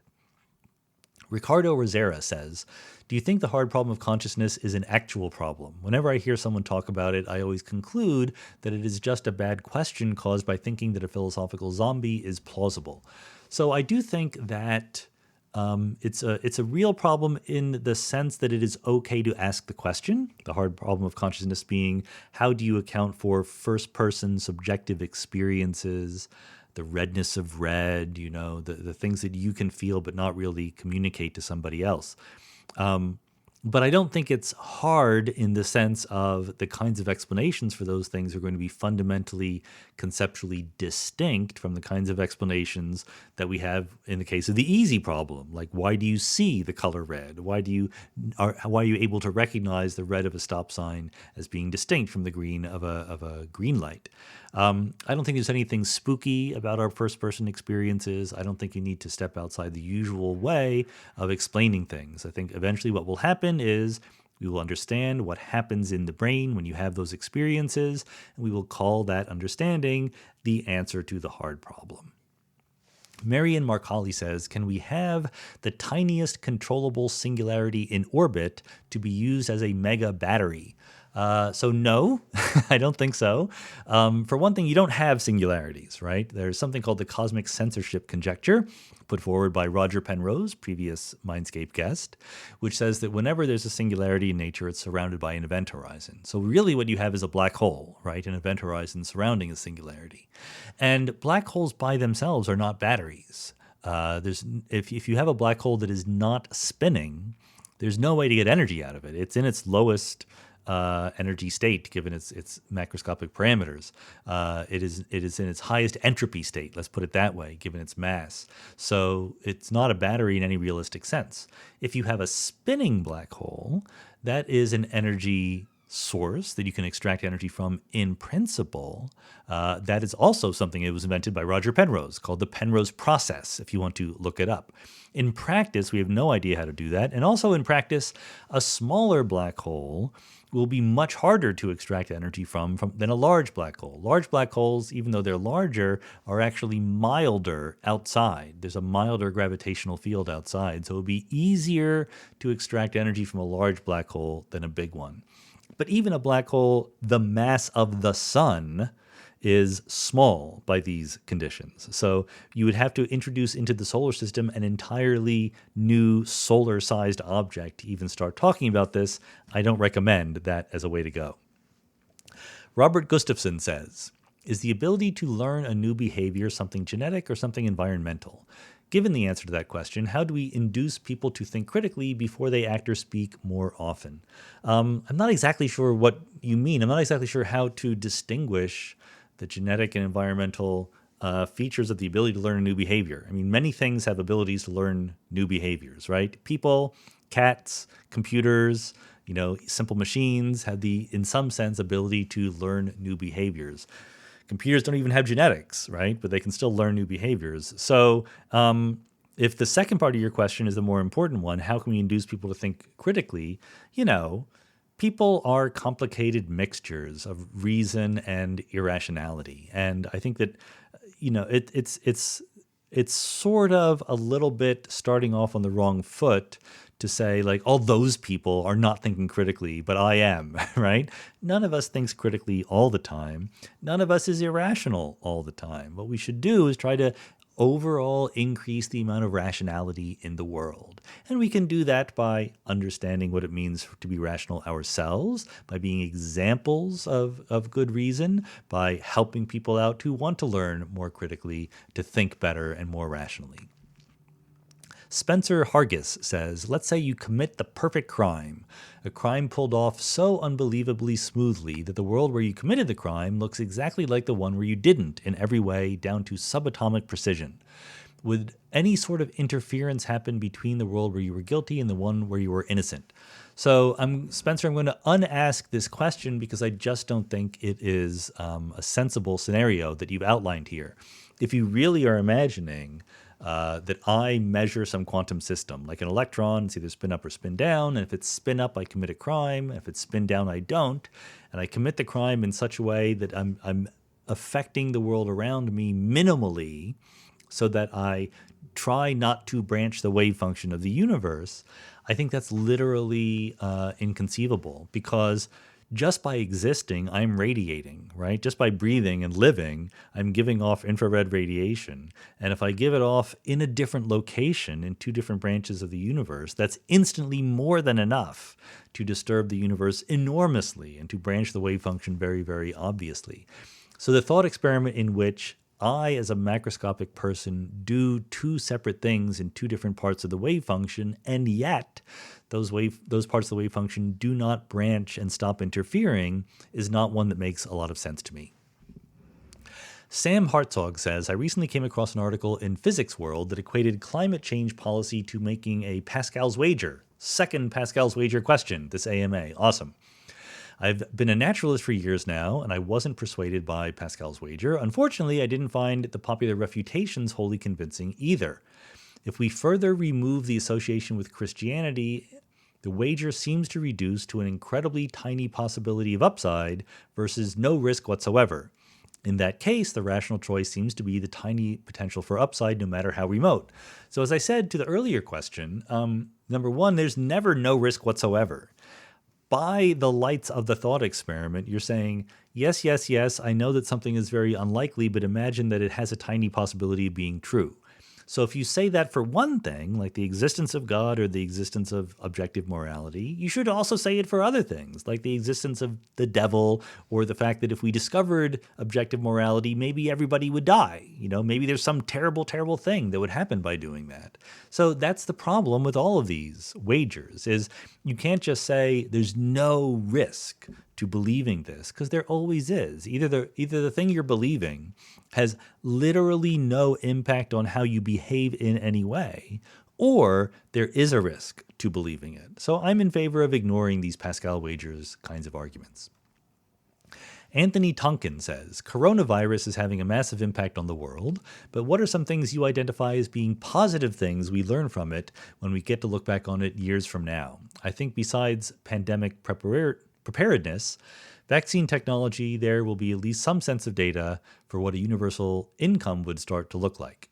And also, by the way, maybe coincidentally, Jan Luschek right afterward says, do you think there is any upside to the current COVID-19 crisis? Will society change for the better in any way as a result of this situation, in your opinion? I want to say two things, which seems to be a pattern in my answers here today. Sure. There will be some upsides to this. We'll learn something by studying it. We will be jolted out of our complacency about this particular kind of unlikely but frighteningly plausible disaster scenario. So yeah, pandemic preparedness, for instance, will probably be greater 10 years from now than it was 10 years ago. But, on the other hand, the other part of the answer is I'm not that interested in looking at the upsides right now. We have to get through it. I think that you can look at the upsides, but there's a danger that it's very hard to balance them correctly, right? Obviously the downsides are hugely enormous. So the temptation to say, yes, but there's also an upside, it's just really, really hard to say that in a reasonable way that doesn't downplay the fact that this is mostly downside that we're facing now. So, I don't want to say that you shouldn't think about it or whatever. You should always think about anything you want to think about. I'm in favor of that. But I personally am not going to spend much time wondering about the upsides. I'm sure they will be there. We will learn things, but the downsides are so big that that's where my attention is going to be focused. Abdul Afzal says, one criticism that is often, and now I'm coughing.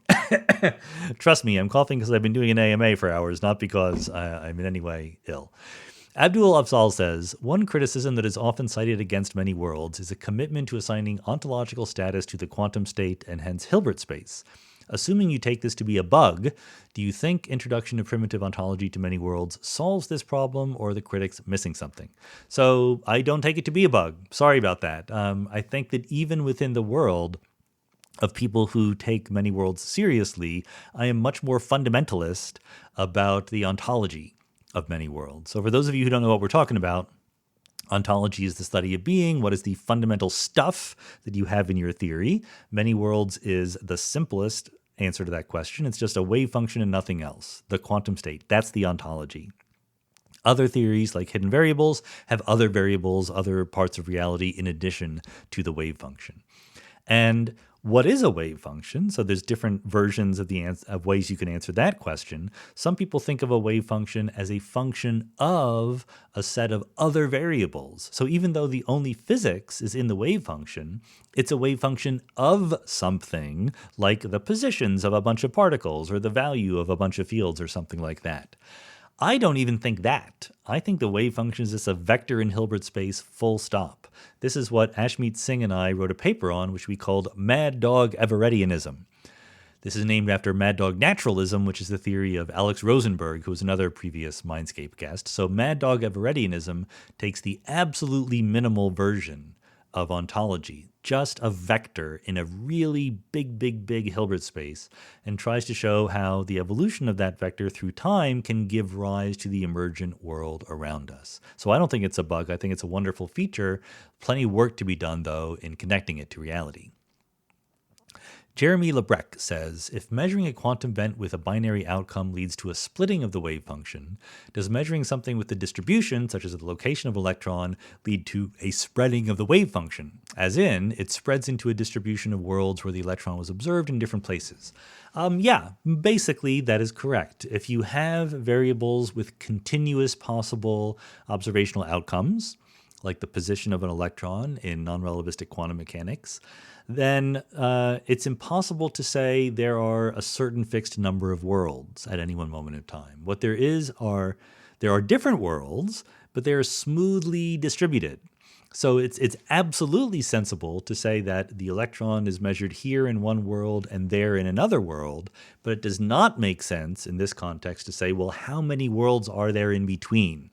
It's just a fuzzy kind of delineation. Once again, the math is perfectly sensible, but the language, the verbiage that we have in English to talk about this is not quite up to the task. But yes, there will be a smooth distribution of worlds in this picture. Greg Wright says, do you think of emergence as something that happens in the world when matter and energy reach a certain complexity to bring about additional levels of organization? Or is emergence something that happens in human brains as they reorganize more and more complex phenomena into describable concepts that can be manipulated independently? So I don't think quite either one. Emergence doesn't necessarily have anything to do with complexity, right? Thermodynamics, the study of temperature and heat and pressure and fluid mechanics, right? This is a standard example of emergence, and there's no complexity involved whatsoever. Things can be completely in thermal equilibrium and still have this emergent description of themselves. But it's also just not in the human brain. Emergence is a very specific thing that happens when you're able to predict the behavior of a physical system on the basis of way less information than actually inheres in that system. That happens sometimes in physical reality, but usually not. Okay, usually if you want to predict what a system with a lot of particles is going to do, you need to know what all the particles are going to do.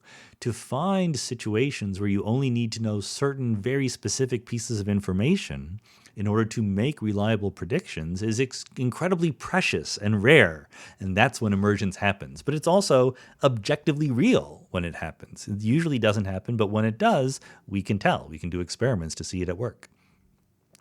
Massimiliano Sragara says, my question is, which is currently your favorite theory to explain consciousness and why? You know, I'd say I don't really have a favorite theory to explain consciousness. As I explain in The Big Picture, I think that, the goal of that book, even though I talk about consciousness a lot, the goal is not to explain consciousness. My goal in that book, it's a very good goal to try to explain consciousness, but that's not what I was trying to do. What I was trying to do was simply to say, there is essentially no reason to doubt that whatever the explanation is, it will be on the basis of naturalism. You do not need to bring anything in that is supernatural or even non-physical to explain consciousness. The actual way that it works, I don't know, right? I mean, that's like saying, what is my favorite theory of dark matter? There's lots of different theories of dark matter. Whichever one is true, or even if one that we haven't thought of yet is true, that's fine with me. But I'm sure that dark matter is some kind of matter that has the basic features we think it has. Likewise with consciousness. Krzysztof Pironsky says, if dark energy is a property of space itself and causes it to expand, then it seems that energy is increasing with expanding space, i.e. is not conserved. I am sure there is a mistake in this argument. Do not be so sure, Krzysztof. There is no mistake in that argument. If you go onto Google and type in energy is not conserved, the first or one of the first things that will come up is a blog post that I wrote several years ago about this very fact, that when you have general relativity, when you have a dynamical, changing space-time, our usual notion of energy is just not conserved. Now, you can mess with our usual notion of energy. You can try to change the definition of it to get something that is conserved. But I think it's just easier to say that the feature that we used to have with space and time being absolute and unchanging was what gave rise to conservation of energy. Once space-time is changing, there's no reason to think that energy is conserved. It still obeys a law. There's still a rule that says exactly what happens to the energy as space expands. So it's not like all craziness is broken loose. It's just that the law is a little bit of a generalization of the flat space example. Paul Torek says, if you're familiar with Mark Stuckey, Michael Silberstein, and Timothy McDevitt's relational block world interpretation of quantum mechanics, can you give us a quick opinion on it? No, I'm not, and no, I can't. Sorry about that. I've never heard of that one. There's a lot of theories out there that I'm not familiar with. Ronald Gorin says, with all you do, how do you find time to read and retain at least a working knowledge of all the author's books you read? I don't. I'm very bad at that. It's almost a joke within this household here with Jennifer and myself, where when it comes to fiction, like reading novels or watching movies and stuff like that, if I only read a book once or see a movie once, a couple years later, I will have no idea what happened. The plot of movies and novels just disappears in my brain very, very quickly. And there's a similar thing that happens with nonfiction books also. I mean, I retain some knowledge of things by sort of going over them multiple times. You know, I've looked back at the transcripts of podcasts I did a year ago and go, that's really interesting that we're talking about there. The podcasts are worse, actually, to be honest, because when I am recording them, I'm thinking, ferociously about like where to go next in the conversation. Did we cover this particular thing? Am I running out of time? Did I hit the record button? All of these things. What is the sound quality like? And so it's sort of remarkable how little I am able to retain afterwards. So looking over the transcripts is useful, given, as I said before, that I don't like actually listening to my own voice. Dan O'Neill says, I know that much of modern physics is inaccessible to those of us without the requisite mathematical knowledge, but do you ever find that you get too caught up in the math? Not just in calculating and problem solving, but even in your more creative, theoretical, mathematical work, to the point where you lose touch with the wonder and strangeness of the reality the math represents. I'm not exactly sure that I understand what you're asking, but I think if I get it, my answer is yes and no. I mean, I think I appreciate where you're coming from. It's definitely true that when you're tackling physics problems and then you're motivated by some physics question and you bring some mathematics to bear on that physics question, there is an intrinsic beauty and seductiveness in good math. Right?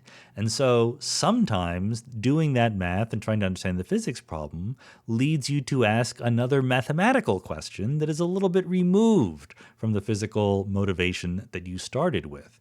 And you can keep going in that direction to the point where you're basically just doing math. And that's not necessarily bad. Doing math is a good thing, but it's different from doing science, from doing physics.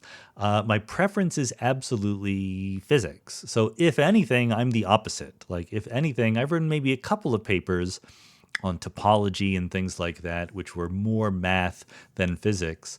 But I tend to err on the other side, that I get impatient with really complicated math because my preference is to absolutely find the nugget of simple, beautiful physics underneath all of it. And the math tends to get in the way for me more often than I get lost in the beauty of it. Gregorz Anilak says, as far as I can tell, the entropy definition has to do with the distinction of microscopic and macroscopic states. Isn't it subjective to the observer what counts as macroscopic? Why doesn't it cause similar controversy as using the observer in other laws of physics like quantum mechanics? Well, it's a little bit different. Entropy, I mean, you're right. There's a subjective element that comes in when you define entropy. But it turns out, if you sort of go beyond that and look into what actually goes on, it's not that bad, okay? It's like there's a subjective element to taste. Some people like some food and some people like other food. Yet again, it's not like all hell is broken loose. You can go to a restaurant and everyone recognizes that some restaurants are good and some restaurants are less good, okay? There is still an enormous amount of overlap and consensus when it comes to what tastes good, even though it is fundamentally subjective. That is not exactly a perfect analogy, but a pretty good analogy for entropy.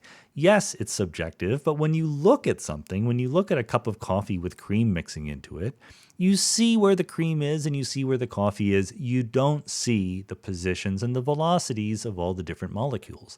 And that's true for everybody. We all see more or less the same picture of cream mixing into coffee. So we use what we can see when we define entropy. We say the entropy is the logarithm of the number of microscopic states that look the same to us macroscopically, but that's okay. That's good enough to get a quantity which we can use in physics equations and agree on from person to person. John Farr says, if you ran the planet and all its resources, what would your top 3 or more priorities be? So when I first read this question, I instantly said, I don't have any such list of priorities. But I thought about it for 5 seconds and I realized I kind of do have a list of priorities. Priority 1 would be climate change. That's pretty obvious. By the way, my list of priorities is not very clever. It's not very innovative. I'm not trying to be contrarian. I think that they're the pretty obvious priorities. Climate change would be one I would want to fix. The second one would be democracy. I would want to make sure, if I ran the planet, that we had a functioning democracy, which maybe is incompatible with me running the planet, but maybe I have some sort of benevolent dictatorship where I use my powers to run the planet just to make sure everyone is really being a well-functioned democracy. And then I originally thought that my third one would be really clamping down on nuclear proliferation to lower the risks of a nuclear explosion, because that would be tremendously terrible. But after a little bit of contemplation, I think that poverty and disease elimination would be what I would want to do. So, and I say poverty and disease, they're two different things, obviously, but they're closely related. If we could get people in lesser well-off portions of the world to have some money, to have a basic income, whether it's the traditional policy of universal basic income or just my magical powers as runner of the planet, but get people to have the ability to buy things to lift themselves out of poverty, the world would be a much better place and disease would go down. You could use some of that money to help build infrastructure, right? To help build hospitals and schools and stuff like that. That's what I would want to do. Clytus Black says, if general intelligence does not require an organic connection, is it fair to say that a system of a dog plus a human working together and viewed as one collective system is more generally intelligent in many survival situations than either the dog or human alone is? There's probably a sense in which that's true, but my suspicion, without having thought about it very deeply, is that it's not a very profound sense. I think that, when you talk about the word intelligence, okay, which is what you're doing, you have to talk about the intelligence of what, right? It wouldn't make much sense to talk about the intelligence of, just our cerebellum or, just our pineal gland or other parts of the brain. The thing that has an intelligence in some way is the whole person. And I don't think that it makes sense to say a human plus a dog is a system that has intelligence. You can try to do it, but you're obviously doing violence to the concept that you started with. I think it just makes more sense to talk about the composite system, the team of the human and the dog. The human has some intelligence for some things. The dog has some intelligence for some things. There are certain tasks that they can do better than either one of them individually, but I wouldn't ascribe to them intelligence in the same way I would to a person. Robert Murley says, what happens exactly when the universe splits? Is there then two universes, each with all the space and mass of the original? Since mass is equivalent to energy, where does all the new energy come from? I'm going to have to write some blog post or something about this, because this is, I'm not trying to give you a hard time, Robert, but this is an extraordinarily frequently asked question. The answer is there's two different ideas of energy, okay? There's the idea of energy that you have as seen from the point of view of an observer inside the universe. And there's an energy that you have as seen from God's eye view, looking at the wave function describing all the universes at once. From within the universe, the fact that the universe branches and there's now another universe is completely irrelevant to you. Essentially, the energy you have before or after branching is the same. It's not exactly the same because, as I already mentioned earlier, there can be a slight deviation when you measure a quantum system. The energy can change, but still it's basically the same. But there's another definition of energy, which is the total energy of all the universes at once. That energy is modified, is modulated by the amplitude, by the thickness, by the size of the universe that is contributing to the wave function overall. And so even though there are now two universes, each with an equal amount of energy, where there used to be just one, each of those universes only contributes a fraction to the energy of the whole shebang. And the fraction adds up to 1. So the energy of the whole shebang did not change. And again, this is an example where the math is crystal super duper clear. There's no controversy within the physics community about energy conservation in many worlds. We all know what it is. It's just really, really hard to explain in English because the words just don't match. Martin Sigler says, you've mentioned that you enjoy playing poker. Do you actually try to calculate in real time while playing updates to the conditional probabilities of winning? So yes, absolutely. Now, maybe what you mean is, do I actually use Bayes' theorem to do that? Which would be hard, okay? Bayes' theorem is the correct formalization of how you update your credences based on new information coming in. But actually multiplying things out correctly and normalizing correctly would be a mess. But what you absolutely do is to say, well, someone hasn't done anything in the hand yet. I give an equal probability to them having any two cards other than the two that I have. And they do something, right? They make a bet, or they call, or they check, or they fold, or whatever. That information changes quite dramatically the credence that I have on them having a certain kind of hand. If someone in early position who has been very, very tight, that is to say, not getting involved in a lot of pots, someone in early position suddenly raises an otherwise unraised pot, my credence is very high that they have a very, very good hand, a high pair or ace-king or something like that. That's what every poker player does. And if you want more details, I did a whole podcast interview with Liv Bourrie, who is a professional poker player, and we talked about exactly this.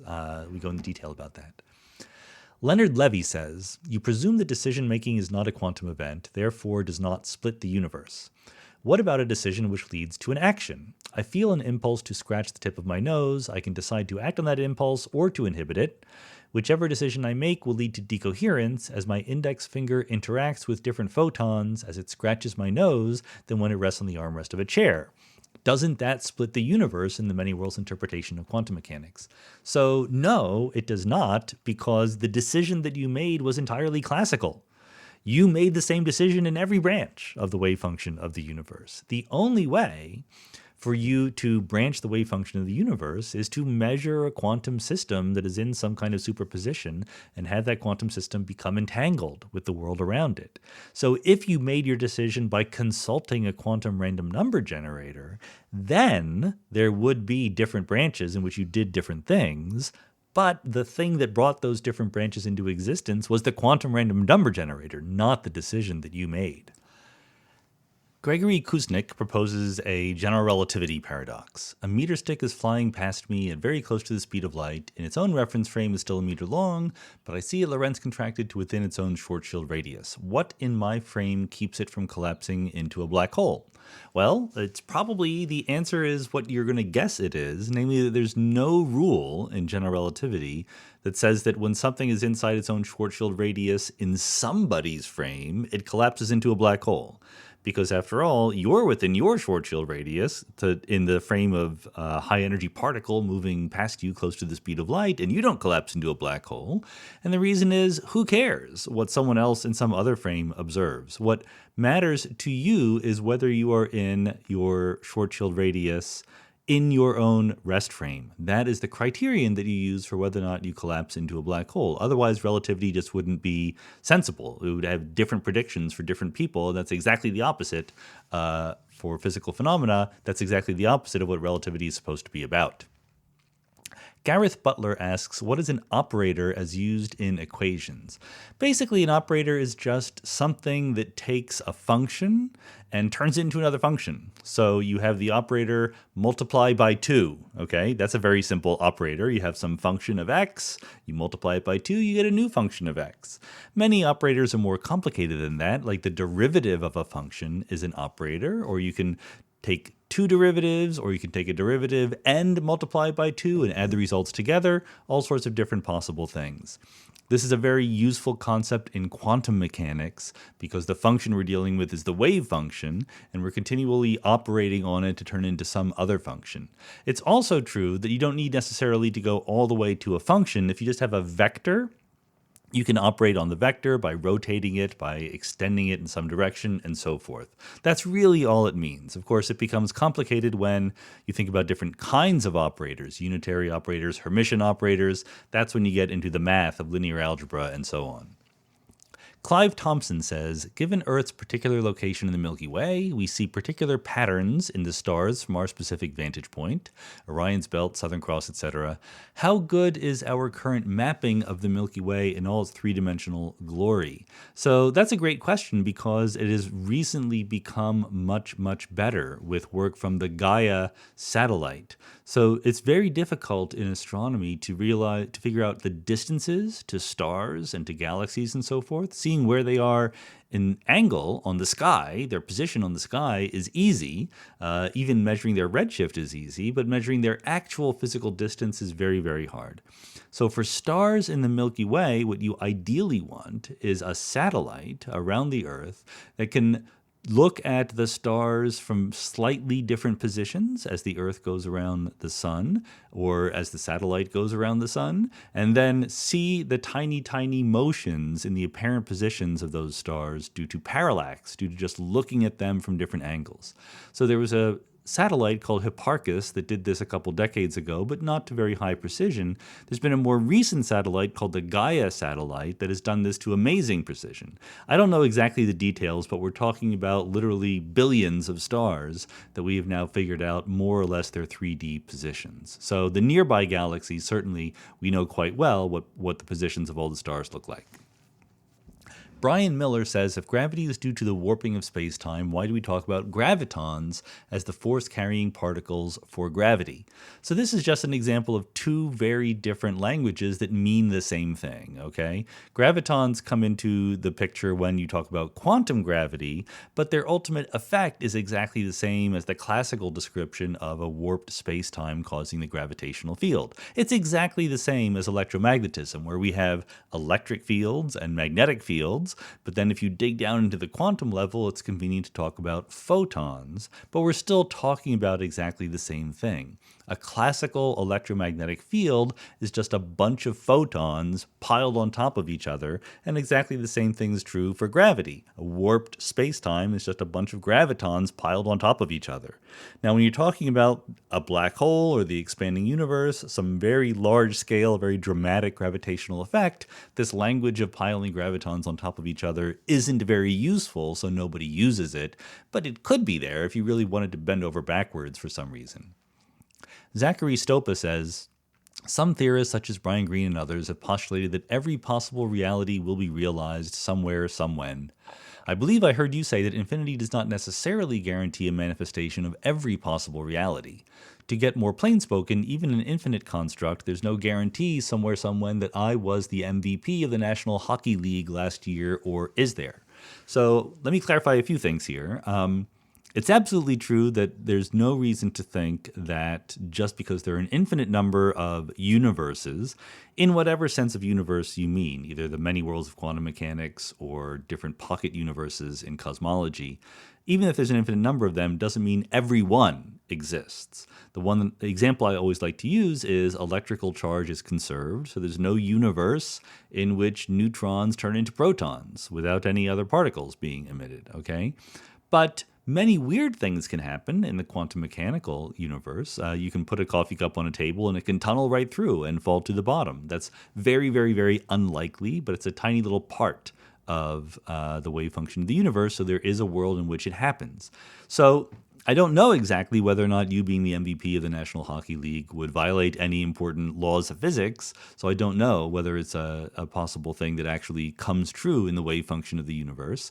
But let me emphasize the other thing that I wanted to say, which is that it's not you who would be the MVP of the National Hockey League, because you're not in that universe, okay? Different copies of your previous self that are now in different universes are different people. So you can't even say things like, oh yes, in a different universe, I am doing this. In a different universe, there's no you. You live in this universe. Brian Larson says, as I understand it, the term superposition essentially means a linear combination of states. Is this correct, or is there more to it? What am I missing that makes it inappropriate to talk about a northwest velocity as a superposition of a west and north velocity? Nope, you're not missing anything. That is basically what it means. The important fact here is that quantum states are vectors. The wave function is a vector in Hilbert space. You can add them together, you can take linear combinations, and that's exactly what a superposition is. The reason why we use different language to talk about superpositions in quantum theory than in other contexts, like the direction you're walking in, is because when you observe quantum things, you only see certain outcomes. You only see the electron either spin up or spin down. You don't see it in a superposition of both. So if you just saw the wave function every time you observed it, everyone would know that the universe was described by a vector, and that's how we should talk about it, and you wouldn't emphasize this idea that it's a superposition of certain definite measurement outcomes. But because we only do see certain measurement outcomes, the way that we think about the vector is its relationship to the measurement outcomes, namely that it is a superposition of different possible measurement outcomes. That's why we use that language so often in quantum theory. Anders Hedlund says, I'm interested in the decay of radioactive materials and why we say it's impossible to know when in time a particular atom decays. Exactly what part of quantum mechanics makes it impossible to predict when it happens? This is one of those questions that depends on your favorite approach to the foundations of quantum mechanics, because different people are going to give you different answers. If you believe in an objective collapse model, like the GRW models or Penrose's model, which we've already mentioned in this podcast, then the laws of physics have an intrinsically unpredictable feature to them. It just says, something's going to happen with a certain probability and you can't say exactly when. That's it, full stop. If you believe in a hidden variables theory, then there is a definite position to all the hidden variables, but you don't know what they are. And so you have some ignorance, and that's why the best you can do is to talk probabilistically about what the measurement outcomes are going to be. If you believe in many worlds, all the outcomes are going to be possible, but once the universe branches into the possible outcomes it can branch into, there will be many copies of you, and none of those copies of you will know which branch they're on. So there's once again probability there. I actually wrote a little essay that I think appeared in Quanta magazine online that you can search for about how different approaches to the theory of probability intersect with different approaches to quantum mechanics, if you want to look that up. Alexandra Zani says, we often have to make decisions based on information in fields about which we know little. For example, when we look at someone's health or economic policy before voting for them. What is your approach to evaluating information in fields where you have no expertise and where there isn't a very obvious expert consensus? So this is a great question, actually. I've been thinking about it very, very offhandedly and casually. I don't have a full-blown theory of it, but the general question is, the role of expertise and external opinions in regimes where there's not a consensus among the experts and where you yourself are not an expert. I don't have any, brilliant once and for all plan here, but I have sort of the usual advice that any sensible person would say, which is, look at the experts. So there will be experts that disagree about things. So not just health policy, but the foundations of quantum mechanics is another example where experts absolutely disagree. As a non-expert, I think in those cases, it is wise not to have too definite a belief about anything, right? If the people who are experts don't have a definite set of beliefs considered as a collective, then why in the world should the rest of us have definite beliefs? But also, you can sometimes, even if you're not an expert yourself, get a feeling for what experts seem more trustworthy. If you know what I mean, you can just listen to how they explain themselves, right? Are they dogmatic? Do they seem to be talking in certain ways because there's other forces or incentives that are nudging them in the direction of doing that? Or are they truly seeking the answers in open-minded, good faith way? Do they give answers that are convincing and compelling, even to those of us who are not experts, etc.? So I think that even if you're not an expert yourself, it's possible to develop an ability to judge the trustworthiness of different kinds of experts outside your own knowledge base.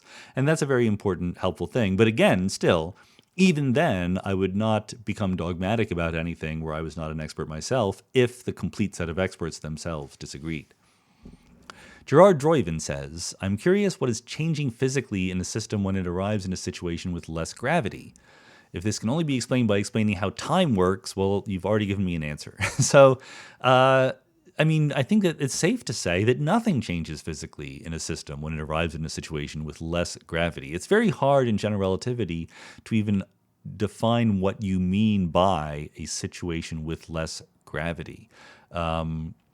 Remember, general relativity is a very local theory. It explains what happens at different points in space and space-time, and then it explains the relationship between them if you literally travel from one point in space-time to another.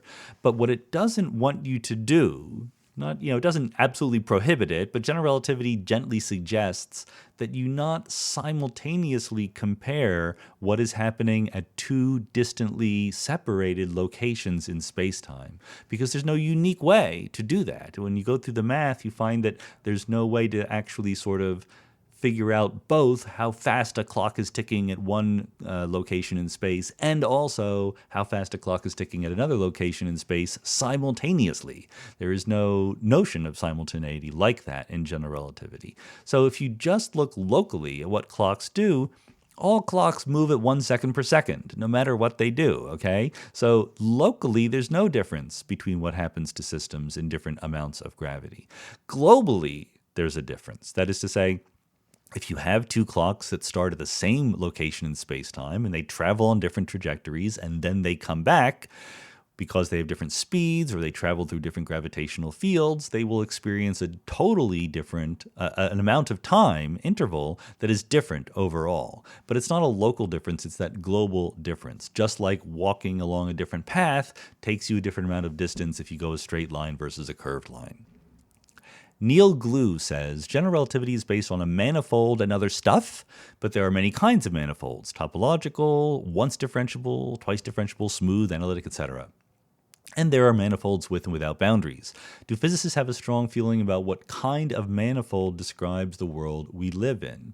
So, this might not make any sense, this question, to people who don't know a little bit of math, but indeed, there are, the idea of a manifold is basic to general relativity, and there's different levels of manifold, if you want, in the math literature.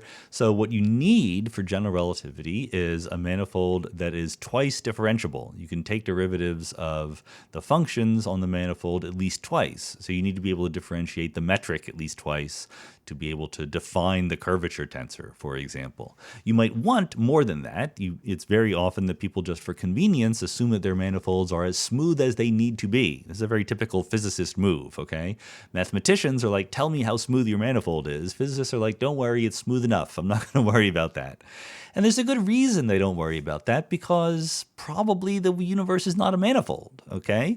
General relativity is a classical theory. Arguing too much in depth and in detail about the niceties of the mathematical formalism of general relativity takes you away from physics, because we know that ultimately the world is going to be quantum gravity, not classical general relativity. And in quantum gravity, the world isn't a smooth manifold at all. It's a wave function. So I think that the physicist's attitude of saying that their manifolds are as smooth as they need to be is probably the right one, given that we don't understand ultimately how gravity works in the real world. Okay, the final question is from Lothian53. In relativity, we talk about not being able to test whether or not we are moving as long as the motion is constant, meaning that the speed of light is the same, measurements of magnetic or electric fields are the same, etc. Now that we have dark energy, is the acceleration of the expansion of the universe also the same strength and symmetry regardless of the direction or the speed we move? So I think that the answer is no here, but we have to be a little bit careful, because when we do cosmology, we generally do talk about a certain preferred reference frame, namely the rest frame of the matter and the cosmic microwave background photons in the universe. So the theory of relativity says it doesn't matter what speed you're moving at, the laws of physics are all the same, etc. But that is a statement about the fundamental laws of physics. It's not a statement about the particular situation in which you find yourself. If you walk into a wall, there's a big difference to you whether you walk into it quickly or slowly, right? That's because the wall is effectively defining a preferred rest frame with respect to which you can compare how fast you're moving. Likewise, in cosmology, we have a universe that is scattered with galaxies and dark matter and photons, and together they provide a rest frame with respect to which we can talk about things like the expansion rate of the universe. So it doesn't really quite make mathematical sense to say, well, is the universe expanding at a different rate in a different rest frame, regardless of the direction in which we move? The expansion of the universe is a global phenomenon that we use to describe the universe as a whole, and that universe has a rest frame that suggests how we should make that description. So there's really no danger of people getting different answers to the question, how fast is the universe expanding, and so forth. Okay, that's the end of the questions as they are currently asked. I know that, sometimes there's a time lapse. I'm not going to get a chance to quite edit this and post it tonight, so it'll probably appear tomorrow, and maybe people will ask more questions and I will not have answered them. Sorry about that, but there's always next month. Tune in next month for more Ask Me Anything questions. I will once again be releasing this to the public a week after we release it here to Patreon supporters. And remember that I've also started a new video series, The Biggest Ideas in the Universe. You can find on YouTube, on my YouTube channel, or on my webpage. And thanks everyone for their Patreon support. Thanks for sticking with the Mindscape podcast. I hope that it provides a little bit of distraction from the mess all around us, because the universe keeps going and it's important for us to keep thinking about it. Take care. See you next month.